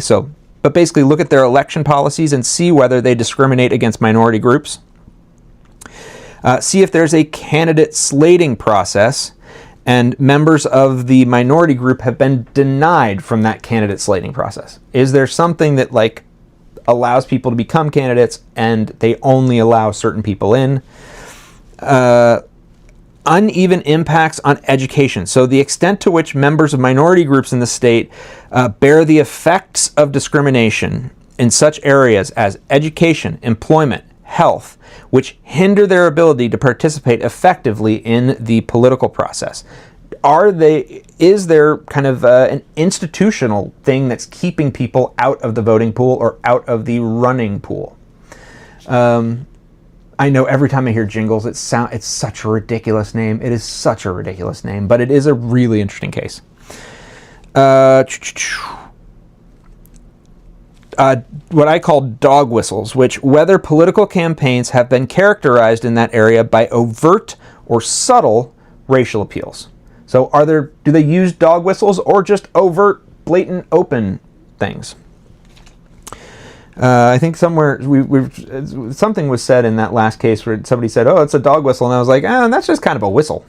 Somebody just had a whistle hanging around their neck and blew it. The extent to which members of the group have been elected to public office in that jurisdiction. So look and see, are people getting elected? Which is one of the things that they brought up, and I kind of blew them out of the water for that. But he wasn't talking about in that area. He was talking about in other areas. So, okay, these are, and then they also say, additional factors, probative value, whatever, but those are kind of the main factors that you consider. And then, okay, so this is the disclaimer. This is and this is, by the way, this is all under what's called Section 2. Section 2 is where we talk about, did that area of the state, did that voting district violate the law, violate the rule? Here we go. Well, I'm talking about it, Lucky Lancelot. When a federal judge, and this is interesting because they wrote this to judges, the Senate wrote this specifically to judges who are going to be considering this case. When a federal judge is called upon to determine the validity of a practice challenged under Section 2, he or she is required to act in full accordance with the following disclaimer. The extent to which members of a protected class have been elected to office in the state or political subdivision is one circumstance which may be considered, provided that nothing in this section establishes a right to have members of a protected class elected in numbers equal to their proportion of population. So, what they're saying is, on the other side, we don't want that ends test. We don't want you to say, hey, no matter what happened, no black people got elected, and therefore this is racist. That's not allowed to be the decision. The question is whether people are getting the chance to vote or whether their votes are being diluted to the point that they don't get a voice. But who's getting elected is not the point. That can't be the point. And so this is the intent test is inappropriate as the exclusive standard for establishing a violation. And the main reason for that is that the test asks the wrong questions. So that's why when they kept talking about intent and I kept being like, you can't ask about intent is not relevant. That's why it's irrelevant. It's irrelevant because I spent all night reading the Senate testimony and I knew how irrelevant it was because they kept talking about it. Oh, is your audio cutting out? I'm sorry, I hope it's working. Did you get yeah. So, like I said, I sat here and read all of this rambling about the thing here. Let me see if I missed anything else that was important. But I really wish I'd gotten to tell you all of this before that case because I was sitting there like, oh, I wish everybody knew this. And it's just, I jumped in and it was too late. Let's see if there's anything else I really want to throw in here. But so this is 1980, and then, when was Jingles? Jingles is 1986. So 1986, it kind of gets codified into Jingles. Wouldn't a state's history matter in part because of signaling intent? Maybe, but the point is, it's a factor. It's not the factor. It's not the answer. So here's the other thing. So here's the other part. So those are that's the balancing, the totality. They call it the totality of the circumstances test, where you look at like that bunch of factors. Before you get there, what Jingles did is it made you go through a test, go through three preconditions before you get to that test. Okay? Jingles, I know I'm doing this in the wrong order. Jingles wasn't written until 1986, so temporally it came later. So the three preconditions you have to go through are: 1, the group is large and compact, because it wouldn't make sense to draw lines and to require that somebody draw lines if the group isn't in an area. The group is equally distributed throughout the state. There's not really a way to require a voting district encompass them. Second is that they be politically cohesive, which that's the second requirement. And then the third is that the minority must be able to demonstrate that the majority sufficiently will dilute it. That the majority will vote together and will dilute the minority. And this is all kind of getting back to this, it's sort of, I think, another way of asking the question about polarization. If the state isn't divided politically by race, if the race makeup of the state is actually divided by urban and rural dwellers, and that is the line, or, fans of one football team versus fans of another football team, or whatever it is, then it kind of becomes a little bit less relevant where the lines are. And so that's why they ask about polarization, and again, why they ask about cohesiveness and dilution. So anyway, that's what I kind of wanted to read. And then the last thing is this Allen v. Milligan case, which is in my shared documents if anybody wants to go look at it. This is the case. This is written by Justice Roberts. It's long, but it's got some great quotes in it. What's interesting about it, and what kind of bothered me, is that Justice Roberts himself does not agree with a couple sections in it. And I was trying for the life of me to figure out exactly what it was about those two sections that he didn't agree with, that what I could bring in that into this conversation today and be like, oh, well, this is what he's gonna rebel against, is this point and this point. And I probably could have done it if at that point it weren't already like 9 o'clock and I'd been reading for, I don't know, 10 hours at that point, and I was just pudding above the neck. The other thing is so there is a concurrence by Justice Kavanaugh here, and that is where, but he concurs. He concurs with the majority here, saying we uphold this entire structure that I've been talking about up till now. So he concurs with it. The only problem is that he points out that his one question is, when does this end? Does this go on forever? And should it?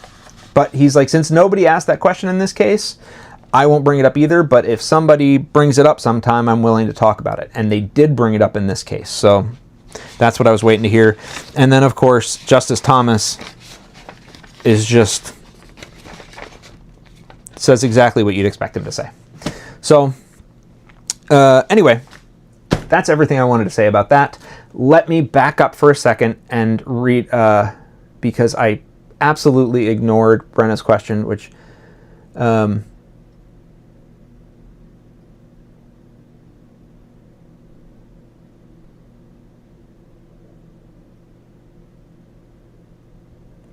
So Brenna is saying that that a lot of what she's seeing in the stuff that's coming out of the court lately, especially in the shadow docket stuff, and I do agree, is kind of reiterating the fact that most of this is Congress's problem, not theirs. And yeah, that's a lot of what they're saying, is that so many of these problems are Congress's problem, and Congress should be doing this, and it's not necessarily appropriate for the court to be stepping in. And that's sort of what they're saying is, what do we do here? Because this is not our circus, not our monkeys. So when do we come in? So that is, I think, a lot of what they're saying.